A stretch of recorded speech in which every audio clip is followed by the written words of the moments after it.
Hello everyone, welcome to my channel that is NEET physics. आज इस video में हम बात करने वाले हैं बहुत ही ज़्यादा इंपॉर्टेंट पीवाईक्यूज के बारे में, जो कि नीट फिजिक्स 2024 एग्जामिनेशन के लिए बहुत ज़्यादा इंपॉर्टेंट रहते हैं। सो मेक श्योर कि आप इस वीडियो को एंड तक ज़रूर देखिएगा। कोई भी क्वेश्चन जो है आपसे यहाँ पर मिस नहीं होना चाहिए। चैप्टर को शुरू करने से पहले मैं आपको यहाँ पे ज़रूर बताना चाहती हूँ कि ये इस वीडियो को लगाने से पहले आपको इस चैप्टर के बारे में पूरी तरीके से पता होना चाहिए। यूनिट्स एंड मेजरमेंट चैप्टर को अगर कोई स्टूडेंट ने नहीं पढ़ा है या रिवाइज करना चाहता है तो इस चैनल के प्लेलिस्ट में जाकर जो है यूनिट्स एंड मेजरमेंट चैप्टर को चेक कर सकता है। वहां पर सारे के सारे टॉपिक्स जो हैं बहुत अच्छे तरीके से मैंने वहां पे कवर करवाए हैं। सो ये मस्ट वॉच वीडियो है। कोई भी स्टूडेंट इस चैनल के ऊपर अगर नया है सो मेक श्योर कि आप इस चैनल को सब्सक्राइब जरूर कर लीजिए और इसको मैक्सिमम स्टूडेंट्स के साथ जो है शेयर जरूर कीजिए, क्योंकि आने वाले टाइम में जो हमारे यहाँ पे 1000 सब्सक्राइबर हो जाएंगे तो आपके यहाँ पे हर एक चैप्टर वाइज जो है, यानी हर एक चैप्टर से रिलेटेड आपको मॉक टेस्ट भी हम यहाँ पे टेलीग्राम चैनल के ऊपर जो है आपको प्रोवाइड करवाने जा रहे हैं। सो मेक श्योर कि आपको जो है एक अच्छा कंटेंट आपको मिल जाए नीट 2024 एग्जामिनेशन से पहले। सो वीडियो को शुरू करते हैं। वीडियो का फर्स्ट क्वेश्चन देखिए। वीडियो का फर्स्ट क्वेश्चन आपको क्या बोलता है? Choose the correct statement from the following. Not all basic laws of the physics are universal. तो ये तो एक इनकरेक्ट आपके पास क्या है स्टेटमेंट है। सेकंड यहाँ पे बोला गया है conservation laws have a deep connection with symmetries in nature. तो ऑब्वियसली बात है कि कंजर्वेशन के जो लॉ हैं आपको ये पता होना चाहिए कि कंजर्वेशन जो लॉ है वो क्या है। एक टाइप की हाइपोथेसिस है, ठीक है, एक टाइप की हाइपोथेसिस है। अब हाइपोथेसिस जो है, लेकिन ये बेस्ड किस किस के ऊपर है? यहाँ पर ऑब्जर्वेशंस एंड एक्सपेरिमेंट किए जाते हैं। ऑब्जर्वेशंस एंड एक्सपेरिमेंट किए जाते हैं जिनके बेसिस पर ही हम क्या बनाते हैं, एक हाइपोथेसिस बनाते हैं, जिनके बेसिस को हम क्या बोल देते हैं कि यहाँ पे क्या है, आपकी कॉन्जर्वेशन लॉ है। तो कॉन्जर्वेशन जो लॉ है वो ऑब्वियसली बात है कि आपकी सिमेट्रीज ऑफ नेचर के साथ जो है वो डायरेक्टली क्या करता है, लिंक करता है। क्योंकि कॉन्जर्वेशन ऑफ लॉ जो है एक ऐसा प्रिंसिपल है जो ये बोलता है कि आपकी कोई भी फिजिकल प्रॉपर्टी जो है वो चेंज नहीं होती है किसी भी टाइम में, जब कोई भी आपका इंसुलेटेड फिजिकल सिस्टम रहता है या आइसोलेटेड फिजिकल सिस्टम रहता है, ठीक है। तो ये मतलब होता है। इसको घुमा फिरा के भी पूछा जा सकता है कि आपकी फिजिकल प्रॉपर्टीज में चेंज होती है या नहीं होती। तो फिजिकल प्रॉपर्टी यहाँ पे चेंज बिल्कुल भी नहीं होती है। नेक्स्ट क्वेश्चन की तरफ हम बढ़ते हैं। नेक्स्ट क्वेश्चन देखिए, बोला गया है 1 एंगस्ट्रॉम जो है किसके इक्वल रहता है? तो देखो यहाँ पे सब जगह क्या है, मिलीमीटर है। तो ऑब्वियसली बात है, आपने एंगस्ट्रॉम की जो वैल्यू है किसके इक्वल पड़ी है, 1 angstrom which is equivalent to 10⁻⁻10 metre. अब ये सारे के सारे जो यूनिट्स एंड मेजरमेंट चैप्टर है मैंने सब एक टॉपिक जो है बहुत अच्छे तरीके से एक्सप्लेन किया है। अब वीडियो के सेक्शन में जाकर बहुत अच्छे तरीके से चेक कर सकते हैं, ठीक है। अब देखो 1 मीटर में, अब अगर मैं बोलूँ 1 मीटर में कितने मिलीमीटर होते हैं, तो ऑब्वियसली बात है 10⁻³ मिलीमीटर होते हैं। तो मैं क्या करूंगी, 10⁻⁻10 एज इट इज मीटर के पेज पे हम क्या पुट करेंगे, दैट इज योर 10⁻³ मिलीमीटर। तो ये कितना आया मेरे पास, 10⁻⁻7 मिलीमीटर, जो कि बेटा कहाँ पे देखने को मिल रहा है आपको, ऑप्शन नंबर बी में आपको यहाँ पे देखने को मिल रहा है। नेक्स्ट क्वेश्चन की हम यहाँ पे बात करते हैं। बोला गया है in which physical quantity maximum percentage change will be observed when a copper sphere is heated. Means जब कॉपर के स्फीयर को आपने क्या किया, हीट किया, तो सबसे ज्यादा जो चेंज आपको देखने को मिलता है वो किस में देखने को मिलता है, रेडियस में, एरिया में, वॉल्यूम में या लेंथ में? तो देखो लेंथ जो है, ऑब्वियसली बात है आपके पास लेंथ में तो चेंज आएगा नहीं, ठीक है। एरिया जो है आपके पास, अगर मैं बात करूं, यहाँ पे किसकी बात हो रही है, स्फीयर की, ठीक है। तो स्फीयर का जो एरिया रहता है 4πr का स्क्वायर रहता है। अगर हम चेंज की बात करते हैं यहाँ पे, तो ऑब्वियसली बात है कि यहाँ पे 4π ये तो क्या है, आपके पास कांस्टेंट वैल्यू है जो कि किसी भी तरीके से आपके यहाँ पे परसेंटेज चेंज में जो है कंट्रीब्यूट नहीं करती है। तो यहाँ पर आपका क्या बन जाएगा, 2 Δr/r। तो यहाँ पे 2 Δr/r बन रहा है। अब बाकी रेडियस की बात करो तो रेडियस में तो ऑब्वियसली बात है आपका यहाँ पे 2 के साथ मल्टीप्लाई हो ही रहा है। तो यहाँ पर भी आपका जो है चेंज मैक्सिमम देखने को नहीं मिलेगा। यहाँ पे हमने देखना क्या है, मैक्सिमम चेंज देखना है, यानी पार्स जो है, ठीक है, वो आपके पास क्या होनी चाहिए, ज्यादा। तो सिर्फ एक वॉल्यूम ही है जहां पर आपको मैक्सिमम चेंज देखने को मिलता है, ठीक है। तो यहाँ पर आपका यहाँ डायरेक्ट क्वेश्चन जो है आपका यहीं से बन जाता है और ऑप्शन नंबर सी जो है यहाँ पर क्या हो जाता है, बिल्कुल करेक्ट हो जाता है, क्योंकि वॉल्यूम में आपको पता है 3 से मल्टीप्लाई करना पड़ेगा, ठीक है। एंड देन आपके पास क्या देखने को मिलेगा, आपको मैक्सिमम परसेंटेज एरर आपको मैक्सिमम परसेंटेज चेंज आपको देखने को मिलेगा। नेक्स्ट क्वेश्चन की अब हम यहाँ पे बात कर लेते हैं। बोला क्या गया है, अ डायमेंशनल लेस फिजिकल क्वांटिटी, एक डायमेंशन लेस फिजिकल क्वांटिटी है उसके पास क्या हो सकता है, may have a unit, always has a unit, never has a unit, does not exist. तो ऑब्वियस सी बात है एक डायमेंशनलेस फिजिकल क्वांटिटी के पास आपका क्या हो सकता है, यूनिट हो सकता है। फॉर एग्जाम्पल एंगल, एंगल क्या है आपके पास, उसके जो यूनिट है वो क्या है, रेडियन है, लेकिन इसके पास किसी भी तरीके का डायमेंशनल फॉर्मूला नहीं होता है। मैंने ये जो है आपका डायमेंशनलेस क्वांटिटीज कौन सी होती है, वेरिएबल्स क्या होते हैं, कांस्टेंट होते हैं, ये सारा का सारा मैंने वीडियो सेक्शन में बहुत अच्छे तरीके से एक्सप्लेन किया है, और यहाँ वहाँ पे मैंने ट्रिक भी बताई है कि आपने इस टॉपिक को किस तरीके से अटेम्प्ट करना है। नेक्स्ट क्वेश्चन की हम यहाँ पे बात करते हैं, बोला गया है the density of a material in SI unit आपको 128 किलोग्राम पर मीटर क्यूब दी गई है। In certain unit in which the unit of length आपको 25 सेंटीमीटर बोले गए हैं, यूनिट ऑफ मास आपको 50 ग्राम बोला गया है। तो न्यूमेरिकल वैल्यू डेंसिटी की दूसरे सिस्टम में क्या रहेगी, इट मीन्स आपके पास n1 की वैल्यू यहाँ पे ऑलरेडी जो है वो दी गई है।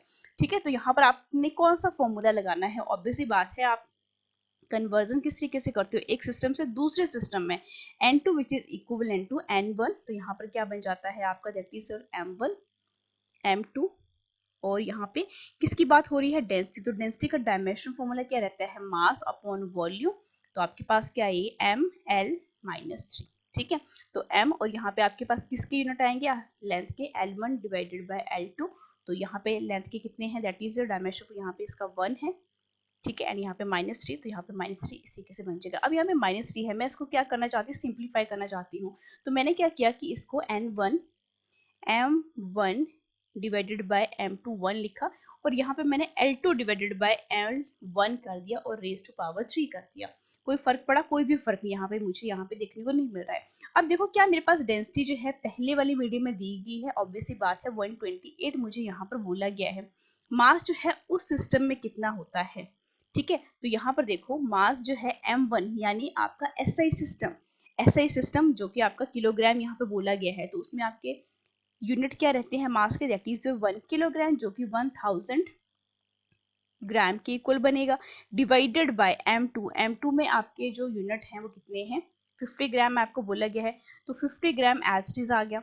ठीक है, अब देखो यहाँ पर आपके पास लेंथ के, तो यहाँ पे क्या कितना होना चाहिए था, 100/25 होना चाहिए था, लेकिन मैंने इसको ऑलरेडी क्या कर दिया है, शिफ्ट कर दिया है, तो ऑब्वियस सी बात है ये कितना बनेगा, 25 डिवाइडेड बाय 100 मीटर, और रेज टू पावर क्या बन जाएगा 3। तो ये देखो कौन कौन सी क्वांटिटी यहाँ पे कट हो रही है, यहाँ पे कितने बने, 20 बने, यहाँ पे 25 को 4 से मल्टीप्लाई करो 100 आता है, तो मेरे पास कितना है 128 मल्टीप्लाई विद कितना 20, और यहाँ पे 1 डिवाइडेड बाय, तो 4 का क्या हो जाएगा, क्यूब हो जाएगा, कितना बना 64, तो 64 को जब मैं 2 के साथ मल्टीप्लाई करती हूँ 128 आता है, तो 2 को जब 20 के साथ करेंगे कितना आएगा मेरे पास 40, इट मीन्स n2 यानी दूसरे सिस्टम में जो डेंसिटी की जो वैल्यू है वो कितनी आ रही है 40। तो यहाँ पे ऑप्शन नंबर ए जो है वो क्या हो जाता है, बिल्कुल करेक्ट हो जाता है। नेक्स्ट क्वेश्चन की तरफ हम बढ़ते हैं। नेक्स्ट क्वेश्चन पूछा गया है what is the dimensions of energy. तो एनर्जी का सबसे पहले आपको क्या पता होना चाहिए, डायमेंशन फॉर्मूला पता होना चाहिए कि एनर्जी के पास जो है वो कौन सा डायमेंशन फॉर्मूला होता है। ठीक है, अब आपको ये बोला गया है एनर्जी के लिए बेटा क्या रहता है mL2T-2 एंड डायमेंशन फॉर्मूला को हम स्क्वायर ब्रैकेट के अंदर लिखते हैं। तो एनर्जी को किसके टर्म में निकालना है आपने, लीनियर मोमेंटम के टर्म में, एरिया के टर्म में एंड टाइम के टर्म में। तो अभी सी बात है ये आपके डायमेंशन एनालिसिस की कौन सी प्रॉपर्टी है, थर्ड मेथड है ये। ठीक है, तो यानी एनर्जी जो है वो डिपेंड कर रही है किस किस के ऊपर, लीनियर मोमेंटम के ऊपर, एरिया के ऊपर एंड टाइम के ऊपर। तो एनर्जी का डायमेंशन फॉर्मूला तो मुझे पता है, दैट इज mL2T-2, और यहाँ पे डायमेंशन ऑफ प्रोपोर्शनलिटी मैंने हटा दिया, तो यहाँ पे हम कोई भी कांस्टेंट जो है वो क्या कर सकते हैं, इंट्रोड्यूस कर सकते हैं। मोमेंटम का डायमेंशन फॉर्मूला क्या होता है, दैट इज mv, तो mL-T-1। ठीक है, उसके बाद यहाँ पे देखिए, यहाँ पे डायमेंशन इसके A B C, क्योंकि हम यहाँ पे डायमेंशन एनालिसिस की थर्ड एप्लीकेशन कर रहे हैं, जो कि मैंने आपको बहुत अच्छे तरीके से एक्सप्लेन भी करी है। अब देखो दूसरी क्वांटिटी क्या है, एरिया। तो एरिया में मास नहीं होता है, ठीक है, यहाँ पे सिर्फ और सिर्फ क्या आएगा L का स्क्वायर, और यहाँ पे आपके डायमेंशंस क्या बनेंगे B। उसके बाद आता है टाइम, तो टाइम का भी T एंड यहाँ पे डायमेंशंस क्या बने C। अब हम क्या करते हैं, कंपेयर कर देते हैं पावर्स को, जो भी आपकी लेफ्ट हैंड साइड पे है एंड जो भी आपकी राइट हैंड साइड पे है। तो आप खुद देखो यहाँ पे m एल टी की पावर्स को हमने क्या करना है, इक्वेट करना है। तो यहाँ पर m के यहाँ नहीं है, यहाँ भी नहीं है, तो m की पावर कितनी है a, तो a जो है किसके इक्वल यहाँ पे बन रहा है, दैट इज योर 1। उसके बाद आया आपके पास, अब लेंथ की देखो, लेंथ दूसरी तरफ क्या है बेटा 2 है, ये तो मैंने एज लिखा। यहाँ पे देखो लेंथ एक यहाँ पर है, माइनस a है यहाँ पे, सॉरी लेंथ जो है वो आपके पास पॉजिटिव a है, ठीक है। एंड यहाँ पे लेंथ यहाँ पे कितनी आई, दैट इज योर पावर्स को 2b के साथ क्या कर दो, 2 को b के साथ मल्टीप्लाई कर दो।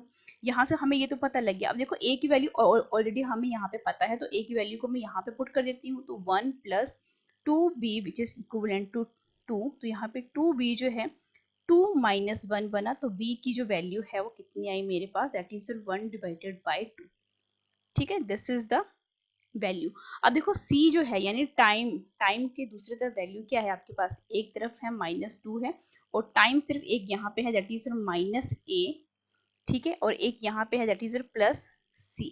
इट मीन्स यहाँ पे मेरे को किसकी वैल्यू पुट करनी है, a की, तो -1 plus c which is equivalent to 2, तो c की जो वैल्यू है 2 + 1 कितनी आई मेरे पास 3। इट मीन्स मेरे पास a की वैल्यू आ गई, b की वैल्यू आ गई और c की वैल्यू भी मुझे यहाँ पर मिल चुकी है। सॉरी बेटा यहाँ पे -2 है, ठीक है, -2 है, तो यहाँ पे कितना बन जाएगा, -1 ही बन जाएगा, ठीक है। लेट मी करेक्ट दिस, यहाँ पे -2 था, ठीक है, -2 था, तो -2 और यहाँ पे +2 करेंगे तो कितना बनेगा, तो यहाँ पे -1 बन जाएंगे, ठीक है। तो a की वैल्यू 1 आई, b की वैल्यू 1/2 आई, c की वैल्यू कितनी आई, -1 आई। तो मेरे को कहाँ पे पुट करनी है, इस वाले फॉर्मूला में। तो इट मीन्स आपकी जो p रेज टू पावर क्या था, a था, a raise to power b था, t raise to power c था, तो p a की जो वैल्यू है, a की वैल्यू कितनी निकाली मैंने 1, b किसके को निकला है 1/2 एंड आपके पास जो c है दैट इज -1। अब देख लो आपके पास कहाँ पे जाके बन रही है ये वैल्यूज बन रही हैं आपकी ऑप्शन नंबर सी में आपको देखने को मिली है। तो ऑप्शन नंबर सी जो है वो क्या हो जाता है, इस क्वेश्चन का बिल्कुल सही आंसर हो जाता है। नेक्स्ट क्वेश्चन की तरफ बढ़ते हैं। अब नेक्स्ट क्वेश्चन देखो, बहुत सिंपल सा क्वेश्चन है, लेकिन बहुत से बच्चे जो है इसमें मिस्टेक जरूर करेंगे। बोला क्या गया है 10 ग्राम सेंटीमीटर पर सेकेंड जो है x न्यूटन सेकेंड के इक्वल होता है। इट मीन्स आपको यहाँ पे ये x की वैल्यू बतानी है कि ये नंबर जो है यहाँ पे क्या आएगा। तो इतना सवाल तो आपको पता है कि जब हम बात करते हैं 1 किलोग्राम की, तो 1 किलोग्राम में कितने ग्राम होते हैं, 1000 ग्राम होते हैं, ठीक है। इतना तो आपको यहाँ पे पता लग गया। लेकिन अगर मैं यहाँ पर ये बोलूँ कि 1 ग्राम किसके को लाएगा, तो ऑब्वियस बात है आप क्या कर दोगे, रिवर्स कर दोगे, 10⁻³ क्या बन जाएगा, किलोग्राम बन जाएगा। सिमिलर मैनर में 1 मीटर में कितने सेंटीमीटर होते हैं, 100 सेंटीमीटर होते हैं। सो 1 सेंटीमीटर में कितने मीटर आएंगे, 10⁻² मीटर आएंगे, क्योंकि हमने यही निकालने हैं यहाँ पे यूनिट।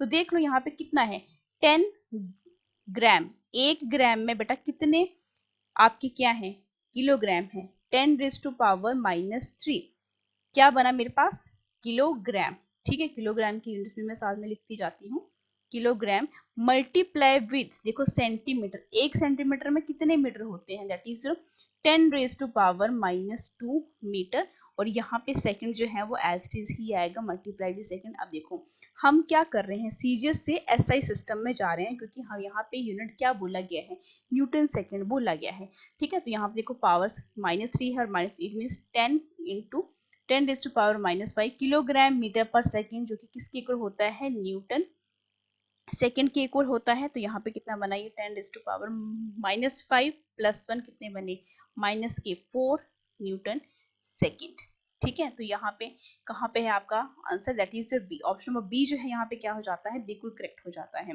नेक्स्ट क्वेश्चन क्यों देखिए, नेक्स्ट क्वेश्चन बहुत ज्यादा इंपॉर्टेंट है कि ऑर्डर ऑफ मैग्नीट्यूड जो है of a physical quantity is the, वो क्या कहलाता है।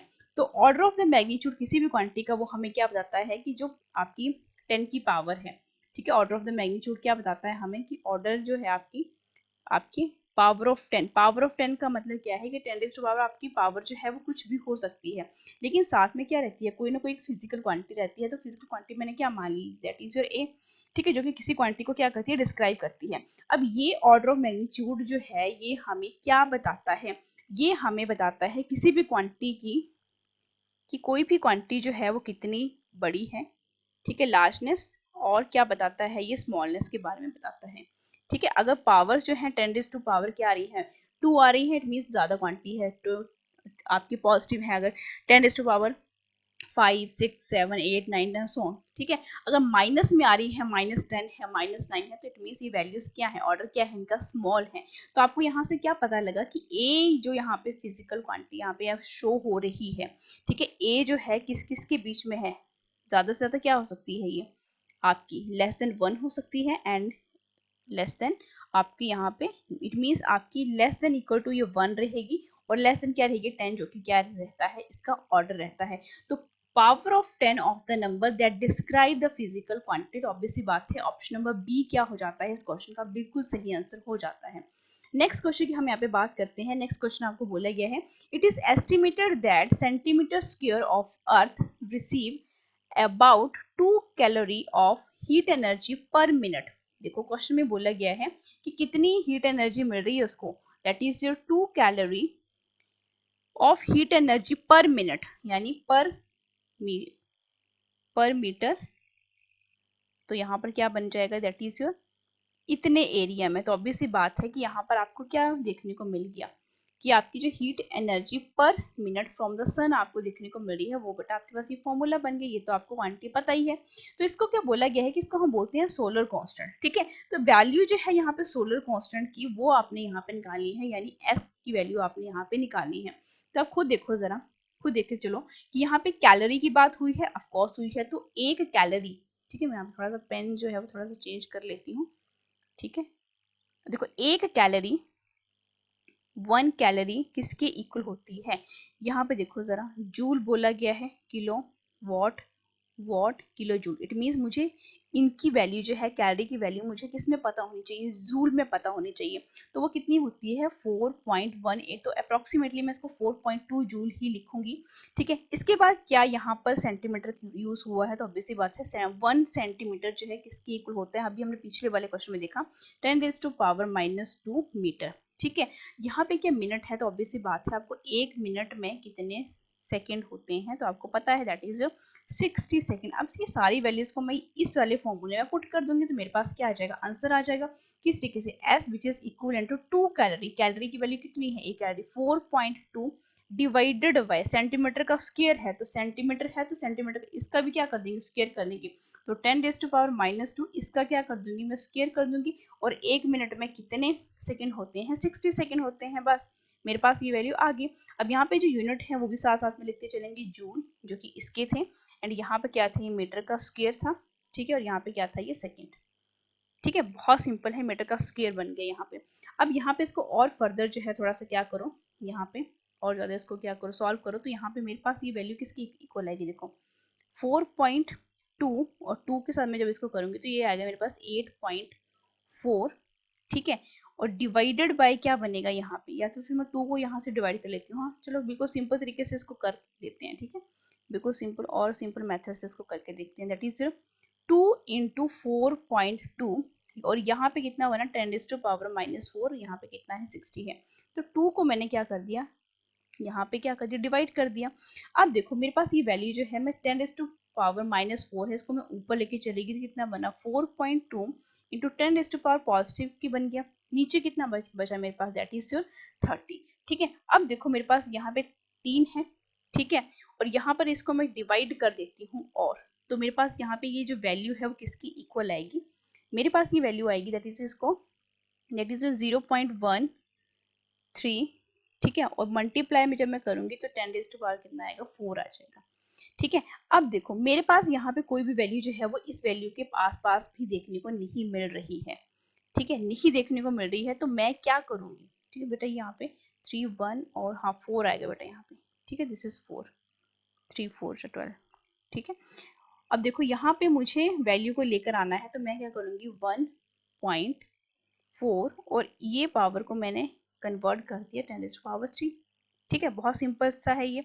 और यहाँ पर क्या है, जूल, ये जो यूनिट है साथ साथ में चलते रहेंगे, joule metre square per second. अब देखो जूल मीटर पर सेकंड स्क्वायर तो है नहीं, हाँ, लेकिन इस वाले ऑप्शन में क्या है, किलो जूल है। तो ऑब्वियसली बात है 10⁻3 जो है उसको मैं क्या लिख सकती हूँ, किलो लिख सकती हूँ। तो कितना आया मेरे पास, that is your 1.4 kilo joule per metre square per second. तो यहाँ पे ऑप्शन नंबर डी जो है वो क्या हो जाता है, इस क्वेश्चन का बिल्कुल सही आंसर हो जाता है। नेक्स्ट क्वेश्चन की तरफ बढ़ते हैं। नेक्स्ट क्वेश्चन देखो आपको क्या बोला गया है। नेक्स्ट क्वेश्चन आपको बोलता है पिक आउट द स्ट्रेंजर। यहाँ पे 4 ऑप्शन दिए गए हैं और आपने कोई यहाँ पे जो ऑड वन आपको दिखाई पड़ रहा है उसको आपने क्या कर लेना है, चूज कर देना। तो देखो न्यूटन मीटर जो है ऑब्वियस सी बात है, ये भी किसको रिप्रेजेंट करते हैं, जूल, एक तरीके की एनर्जी को। कूलम वॉट है वो भी एक तरीके की किसको, एनर्जी को क्या करते हैं, रिप्रेजेंट करते हैं, जूल के। वॉट सेकंड जो भी है वो भी क्या है, एक तरीके की एनर्जी को क्या कर रहे हैं, रिप्रेजेंट कर रहे हैं, जो कि जूल में हम क्या करते हैं, मेजर करते हैं। लेकिन कूलम फैराडे जो है वो किसी भी तरीके से एनर्जी को जो है वो शो नहीं करता है। तो यहाँ पे जो ऑड वन दिख रहा है वो क्या है, आपका ऑप्शन नंबर सी है। नेक्स्ट क्वेश्चन की हम यहाँ पे बात करते हैं। एक बस ट्रैवल करती है 110 किलोमीटर पर आवर से इन एन ओपन हाईवे। तो इसकी स्पीड मीटर पर सेकंड में निकालनी है। तो ऑब्वियस सी बात है, जब हम किलोमीटर से किस में जाते हैं, मीटर पर सेकंड में जाते हैं, तो हम इसको मल्टीप्लाई कर देते हैं 5/18 के साथ। ठीक है, 5/18 के साथ जब हम इसको मल्टीप्लाई कर देते हैं तो यहाँ पे देखो किसके साथ जाएगा, 55 जाएगा। यहाँ पे कितना आएगा, दैट इज 9। ठीक है, तो यहाँ पे कितना बना, ये 275, तो यहाँ पे 9 बना। तो ये कितना है मेरे पास 30.55, तो अप्रोक्सीमेटली 30.6 मेरे को मीटर पर सेकंड देखने को मिल रहा है, जो कि बट आपके ऑप्शन नंबर ए में है। बहुत सिंपल सा क्वेश्चन है ये। ठीक है, नेक्स्ट क्वेश्चन की हम यहाँ पे बात करते हैं। नेक्स्ट क्वेश्चन बोला गया है a new unit of length is so chosen that the speed of light in a vacuum is unity. speed of light जो है वैक्यूम में ऑलरेडी क्या बोल दिया कि ये कितनी है, आपके पास यूनिटी है। ठीक है, यूनिटी मीन्स एक है। ठीक है, एक मतलब हुआ कि जो आपके पास स्पीड जो है वो आपको बोला गया 1 मीटर पर सेकंड है, ये बोलने का मतलब है। ठीक है, क्वेश्चन को देखते चला करो और साथ साथ में ये भी आप नोट करते चला करो कि कौन कौन सी वैल्यूज आपके पास गिवन है। यहाँ पर क्या बोला गया है कि कैलकुलेट द डिस्टेंस, मीन्स आपने डिस्टेंस क्या करनी है, आपने नोट करनी है। तो वेलोसिटी तो पहले ही यहाँ पे पता है, तो वेलोसिटी का क्या फॉर्मूला होता है, s/t। तो s ही तो निकालना है, velocity into t। It means time भी यहाँ पे दिया गया है, आपको वेलोसिटी पता होनी चाहिए। ठीक है, अब देखो s which is equal, velocity कितनी बोली गई है 1, और टाइम कितना बोला गया है 1 मिनट। तो 1 मिनट में 60 सेकेंड होते हैं। ठीक है, 60 सेकंड होते हैं, कितने बने, ये 480 बने, और 20 सेकंड है तो कितने बने, ये 500 सेकंड मेरे को देखने को मिल रहे हैं। तो यहाँ पे 500 लिखूंगी मैं। ठीक है, तो यहाँ पे मेरे पास जो डिस्टेंस आई कितनी आई, मेरे पास 500 यूनिट मेरे पास यहाँ पे देखने को मिल रही है। तो 500 कहाँ पे है, आपकी ऑप्शन नंबर सी में है। ठीक है, नेक्स्ट क्वेश्चन की तरफ बढ़ते हैं। नेक्स्ट क्वेश्चन देखो आपको क्या बोलता है, बोला गया है if the unit of length, mass and time each be double, तो वर्क का यूनिट कैसे इंक्रीज होगा। तो आपको पता है वर्क का जो डायमेंशन फॉर्मूला रहता है वो क्या रहता है, दैट इज ml/t-2। ठीक है, अब यहाँ पे बोला क्या गया है कि हमने मास को भी क्या कर दिया, डबल कर दिया, जो लेंथ थी उसको भी डबल कर दिया, एंड जो टाइम था उसको भी क्या कर दिया, मैंने डबल कर दिया। तो हर जो मास लेंथ टाइम जो है क्या किसके साथ हो रहे हैं, मल्टीप्लाई 2 के साथ। तो मैंने बाहर ले लिया। ठीक है, इट मीन्स ये किसका डायमेंशन फॉर्मूला है, अब आपके वर्क का ही तो है। इट मीन्स आपका वर्क अब क्या हो गया, न्यू वर्क डन क्या बना आपके पास यहाँ पे, दैट इज वो भी क्या कर गया, 2 टाइम्स जो है वो इंक्रीज कर गया। तो इंक्रीज कितना टाइम हुआ है, 2 टाइम्स। ऑप्शन नंबर ए बिल्कुल सही आंसर है। नेक्स्ट क्वेश्चन की हम यहाँ पे बात करते हैं। बोला गया है a force F is given as, बेटा ये आपको इक्वेशन दी गई है, इस तरीके से हम रिप्रेजेंट कर रहे हैं, जहाँ पे T जो लिखा गया है वो टाइम को डिनोट कर रहा है। तो यूनिट ऑफ P किसको रिप्रेजेंट कर रहा है यहाँ पे, तो यहाँ पे प्रिंसिपल ऑफ होमोजेनिटी का यहाँ पे यूज हो जाएगा। प्रिंसिपल ऑफ होमोजेनिटी क्या बोलता है कि ये आपने क्या करने हैं, चाहे प्लस का साइन है यहाँ पे चाहे माइनस का साइन है, यहाँ पे जो लेफ्ट हैंड साइड की क्वांटिटी है उसको आपने राइट हैंड साइड के साथ क्या करना है, इक्वेट करना है। तो हमसे किसका पूछा गया है, पी का पूछा गया है। तो ये वाली क्वांटिटी को तो हम पहले ही क्या कर देंगे, निग्लेक्ट कर देंगे। तो आपके पास एफ जो है किसके इक्वल आया, that is your P t-1। किसका डायमेंशन फॉर्मूला निकालना है, P का निकालना है। तो F क्या बोला गया है, यहाँ पे फोर्स है। तो फोर्स का जो डायमेंशन फॉर्मूला होता है दैट इज योर ml/t- कितना होता है force, that is your mass into acceleration, that is your 2। ठीक है, यहाँ पे P ऐसे टाइम, टाइम का मतलब क्या होता है, दैट इज योर, आपको मैं अगर बोलूं t-1। ठीक है, तो मेरे को किसका चाहिए, T का ही तो चाहिए। तो T को तो मैं दूसरी तरफ लेके चली जाऊंगी, दैट इज ml/t-2। नीचे क्या बचा मेरे पास t-1, ठीक है। तो मेरे पास यहाँ पे जो P का डायमेंशन फॉर्मूला आ रहा है बेटा, यहाँ पे कितना बन जाएगा, ऊपर लेके जाऊंगी प्लस में बन जाएगा, तो ML T -1 मेरे को यहाँ पे किसका डायमेंशन फॉर्मूला देखने को मिल गया, यहाँ पे P का, जो कि बेटा किसका आपका डायमेंशन फॉर्मूला है, आपके मोमेंटम का डायमेंशन फॉर्मूला है। ठीक है, डिस्प्लेसमेंट का तो है नहीं, क्योंकि डिस्प्लेसमेंट आपका लेंथ होता है, वेलोसिटी आपका LT-1 होता है, एक्सेलरेशन का आपका LT-2 होता है, मोमेंटम मास इनटू वेलोसिटी, मास क्या है m, वेलोसिटी आपको ये है LT-1, तो आपका ऑप्शन नंबर डी जो है वो क्या हो जाता है, बिल्कुल करेक्ट हो जाता है। नेक्स्ट क्वेश्चन की तरफ हम बढ़ते हैं। नेक्स्ट क्वेश्चन आपको क्या बोलता है कि if time t, velocity v and angular momentum I के साथ यहाँ पे डिनोट किया है, तो एंगुलर मोमेंटम क्या होता है, mvr ही होता है, R taken as fundamental unit, then dimensions of mass in terms of T, B and I is. तो बहुत सिंपल सा है, ये भी आपकी जो आपका डायमेंशन एनालिसिस की जो थर्ड एप्लीकेशन है वही है। इट मीन्स आपने मास को किस टर्म में एक्सप्लेन करना है, टी, वी एंड आई में, तो इसका डायमेंशन ए लिख लेंगे, इसका बी लिख लेंगे, इसका सी। तो यहाँ पे मास जो है directly proportional to T A B V and I C. तो यहाँ पे हम क्या करते हैं, डायमेंशनल फॉर्मूलाज को लिखते हैं, चाहे वो लेफ्ट हैंड साइड के ऊपर है चाहे वो राइट हैंड साइड के ऊपर है। तो मास का तो डायमेंशनल फॉर्मूला आपका m ही आएगा, k आपका कांस्टेंट है, t यहाँ पे क्या बोला गया है, t आपके पास टाइम है, तो टाइम का डायमेंशनल फॉर्मूला आपके पास t, वेलोसिटी का LT-1 डायमेंशंस b बने, एंड i जो है वो क्या है, एंगुलर मोमेंटम है mvr। तो मास दैट इज योर, यहाँ पे निकाल देते हैं इसका, m मास, वेलोसिटी LT-1, ठीक है, एंड साथ में मल्टीप्लाई किसके साथ हो रहा है, ये डिस्टेंस के साथ l। तो इट मींस मेरे पास जो डायमेंशन फॉर्मूला बना that is your m L2T-1 बना। तो यहाँ पे डायमेंशन फॉर्मूला लिख दो ML2T-1, और यहाँ पे डायमेंशन क्या है, c है।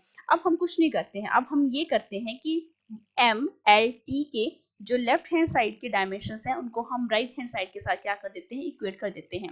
तो यहाँ पे देखो मास यहाँ पे ऑलरेडी क्या है, 1 है, मास का यहाँ पे देखो क्या है आपके dimension, that is your c। तो आपके पास c की जो वैल्यू है वो कितनी आ गई, ऑलरेडी 1 आ गई। उसके बाद जो है आप खुद देखते जाइए यहाँ पे हो क्या रहा है। अब देखो दोनों तरफ देखो, c का 1 आ गया तो ये तो डायरेक्टली मेरे पास आ गया।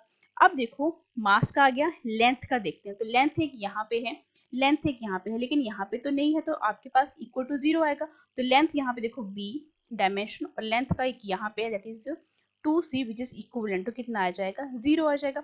अब c की वैल्यू 1 है, तो मैं यहाँ पे पुट करके देख सकती हूँ b plus 2 which is equivalent to 0। तो b की जो वैल्यू है कितनी आई, -2 आ गई मेरे पास यहाँ पे। ठीक है, अब लेंथ का भी डायमेंशन हमने चेक कर लिया है, अब हम टाइम का देखेंगे। तो टाइम के डायमेंशंस कितने हैं, दैट इज -b, और एक टाइम का डायमेंशन आपका यहाँ पे that is -c which is equivalent to, यहाँ पे देखो जरा है कोई, बिल्कुल नहीं है, तो यहाँ पे 0 आ जाएगा। तो -b ऑलरेडी है, तो ये कितने बने आपके प्लस के 2, और c यहाँ पे क्या है 1 है, तो यहाँ पे -1 विच इज इक्विवेलेंट टू कितना आ गया, 0। ठीक है, तो यहाँ पे कितना बना, ये 1 इज इक्वल टू 0। तो यहाँ पे हमें लिखने की भी जरूरत नहीं है, हमें किसकी वैल्यू चाहिए, यहाँ पे a की वैल्यू चाहिए। ठीक है, तो a की वैल्यू किस तरीके से आएगी आप यहाँ पे खुद देखिए, t जो है बेटा यहाँ पे भी था, लेट मी करेक्ट दिस, ठीक है, यहाँ पे लेट मी करेक्ट दिस, क्योंकि हम यहाँ पे एक स्टेप जो है वो मिस कर रहे हैं, आपने ये गलती बिल्कुल भी नहीं करनी। टाइम जो देखो यहाँ पे क्या है, दैट इज योर a, उसके बाद है आपका -b, उसके बाद है आपका -c which is equivalent to 0। ठीक है, तो a तो आपका ऐसे रहा, b माइनस है, तो ऑलरेडी ये माइनस है, तो माइनस माइनस क्या हो गया, प्लस हो गया, प्लस के 2 आया, यहाँ पे माइनस का 1 आया, तो यहाँ पे a plus 1 which is equal to 0। तो a की वैल्यू कितनी है मेरे पास, -1। अब a की वैल्यू आ चुकी है, b की वैल्यू आ चुकी है, एंड c की वैल्यू भी आ चुकी है, जो कि हम यहाँ पे पुट करेंगे। तो मेरे पास क्या आएगा ये कि t पावर कितनी है a, तो a की वैल्यू आई है -1।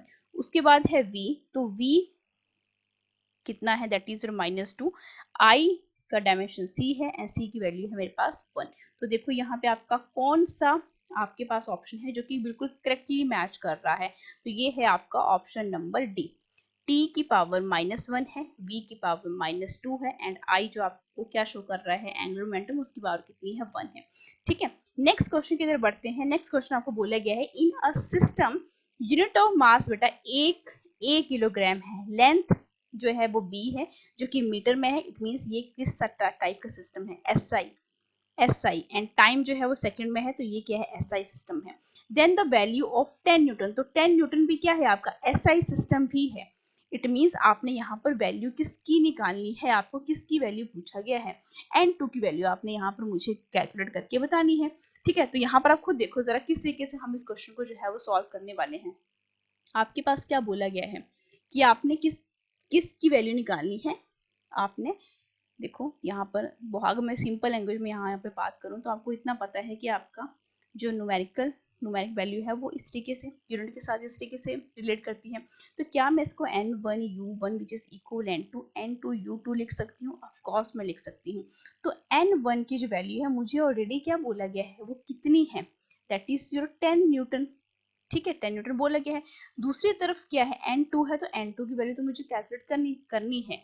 ठीक है, तो यहाँ पर जो यूनिट है वो क्या मेंशन किए गए हैं, ऑफ कोर्स मेंशन किए गए हैं। क्या बोला गया है कि जो मास का जो क्या है आपके पास यूनिट है वो कितना बोला गया है, आपके पास किलोग्राम बोला गया है जो कि ए है। उसके बाद लेंथ किस में बोली गई है, बी में बोली गई, तो ये बी लिखा। टाइम जो है वो क्या आता है आपके पास, टाइम जो है वो किस में बोला गया है, सेकंड में बोला गया है। तो ऑब्वियस सी बात है कि क्या बन जाएगा, that is your divided by C का स्क्वायर। मुझे किसकी वैल्यू चाहिए, दैट इज योर n2 की वैल्यू चाहिए। तो अगर मैं n2 की वैल्यू यहाँ पे कैलकुलेट करना चाहूँ तो ये क्या हो जाएगी, क्रॉस मल्टीप्लाई, दैट इज 10 सी का क्या बन जाएगा, माइनस का स्क्वायर। ठीक है, सी जो क्या बन जाएगा, स्क्वायर बन जाएगा, मल्टीप्लाई हुआ तो यहाँ पे ए इनवर्स हो गया एंड बी भी आपके पास क्या बन गया, इनवर्स बन गया। तो यहाँ पे देखो कौन सी वैल्यू जो है यहाँ पे मैच कर रही है, that is your option number B जो है यहाँ पे क्या कर रहा है, मैच कर रहा है। 10 भी है, सी का स्क्वायर है एंड ए एंड बी क्या है यहाँ पे, इनवर्स वैल्यूज है। ठीक है, बहुत सिंपल सा क्वेश्चन था ये।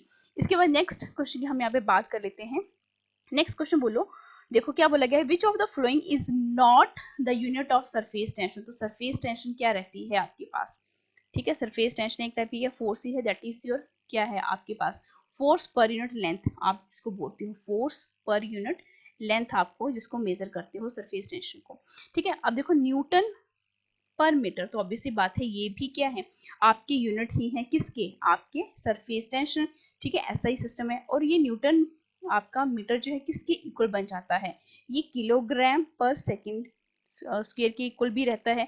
और यही वैल्यू जो है वो joule divided by metre square भी रहती है। ये सारा का सारा ये जो टर्म है ये किसको रिप्रेजेंट करती है, सरफेस टेंशन को ही रिप्रेजेंट करती है। लेकिन यहाँ पे जो यहाँ पे वॉट डिवाइडेड बाय क्या बोला गया है, मीटर बोला गया है। वॉट जो है किसी भी तरीके से फोर्स को रिप्रेजेंट नहीं करता है। ठीक है, ये पावर को रिप्रेजेंट करता है। ठीक है, तो यहाँ पर आपका जो डी ऑप्शन है ये सरफेस टेंशन को क्या नहीं कर रहा है, रिप्रेजेंट नहीं कर रहा है। तो यही क्या हो जाएगा, इसका सही ऑप्शन हो जाएगा।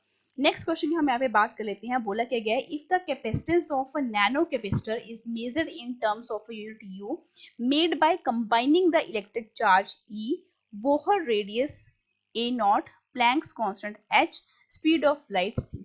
ध्यान से देखते चलो, आपको यहाँ पे क्या निकालना है कि u की जो वैल्यू है वो किसके इक्वल यहाँ पर आपको देखने को मिलती है। तो यहाँ पर भी बिल्कुल सही है, आपको क्या रिप्रेजेंट करना है कि ये जो u है, u जो किसके इक्वल कर रहे हैं आप, मेड बाय, u किस तरीके से बन रहा है, बाय कंबाइनिंग क्या, इलेक्ट्रिक चार्ज, बाय कंबाइनिंग क्या, Bohr radius, that is your radius को मैं अगर r के साथ ही रिप्रेजेंट करूँ, सॉरी a नॉट के साथ, ठीक है, जो जो हमें वैल्यूज दी गई है उसी के साथ हम इसको रिप्रेजेंट करेंगे। एंड प्लैंक्स कांस्टेंट जिसकी वैल्यू क्या बोली गई है, h बोली गई है, एंड स्पीड ऑफ लाइट ये बोला गया है। तो आप खुद देखो यहाँ पे कि यहाँ पे डायमेंशन एनालिसिस की थर्ड प्रॉपर्टी का यहाँ पे यूज हो रहा है। तो हम क्या करेंगे, वन बाय वन सभी के क्या लिख लेंगे, डायमेंशन फॉर्मूलाज लिखेंगे एंड फिर इनके डायमेंशंस को हम इक्वेट करेंगे इन terms of mass, length and time. तो u आप यहाँ पे देखो u क्या बोल रहा है यहाँ पर आपको कि u जो है वो कैपेसिटेंस जो है नैनो कैपेसिटर की इज मेजर। इट मींस यहाँ पे कैपेसिटेंस की बात हो रही है। ठीक है, एंड आपको मैंने बताया था जब कभी भी आपने क्या करने हैं, डायमेंशनल फॉर्मूलाज को क्या करना है, आपने कैलकुलेट करना है, तो आपको सबसे पहले जो है वो बेसिक फॉर्मूला पता होना चाहिए। ठीक है, तो कैपेसिटेंस जो है यहाँ पे, कैपेसिटेंस का जो आपका डायमेंशन फॉर्मूला बनकर आता है वो कितना बनकर आता है, that is left hand side पे देखो m-1 l-2 t4 a raised to power 2। दूसरी तरफ क्या था, इलेक्ट्रिक चार्ज था। तो इलेक्ट्रिक चार्ज आपको पता है उसका जो डायमेंशन फॉर्मूला है a t ठीक है, क्योंकि आपको पता है आपका जो चार्ज है आई जो है Q बाई टी है, तो Q जब हम निकालेंगे तो I इंटू टी, आई जो है करंट है, एम्पियर में मेजर किया जाता है, टाइम जो है वो टी में। इसके बाद जो है आपका क्या था, रेडियस था। ठीक है, वो किस टाइप का रेडियस था, बोहर रेडियस था।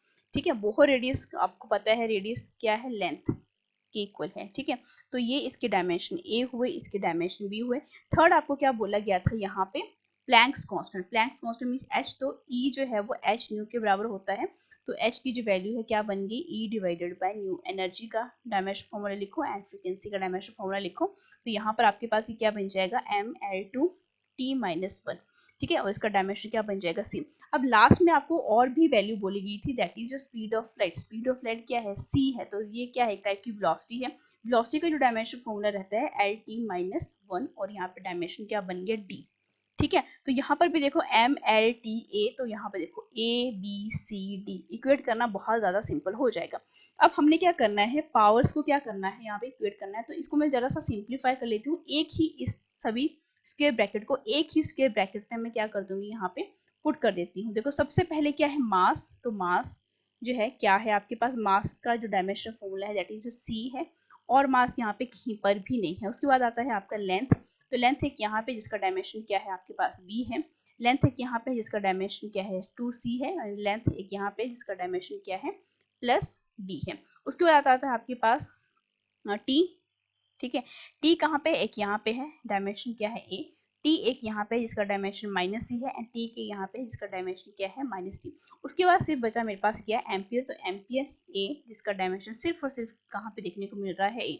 दूसरी तरफ देखो यहाँ पे m-1, l-2, t4 and a2। तो अब मुझे यहाँ पे इक्वेट करना जो है बहुत सिंपल हो गया, मास मास के साथ, लेंथ को इसके साथ, t को इसके साथ एंड a को इसके साथ। ठीक है, एम्पियर को। अब देखो कंपेयरिंग जब मैं पावर करूंगी यहाँ पे, तो मास जो है c जो है किसके इक्वल आ गया, डायरेक्टली -1 के इक्वल आ गया।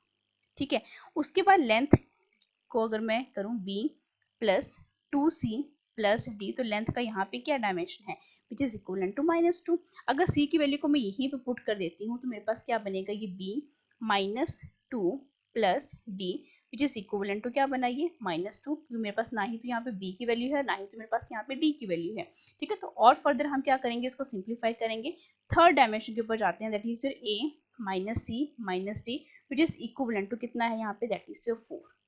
ठीक है, तो यहाँ पर आप उसके बाद क्या है आपके पास a। ठीक है, दैट इज योर a की वैल्यू डायरेक्टली किसके इक्वल आ गई मेरे पास, यहाँ पे 2 के इक्वल आ गई। ठीक है, अब देखो a की वैल्यू को मैं यहाँ पे पुट कर सकती हूँ, लेकिन मेरे पास यहाँ पे c की वैल्यू नहीं है।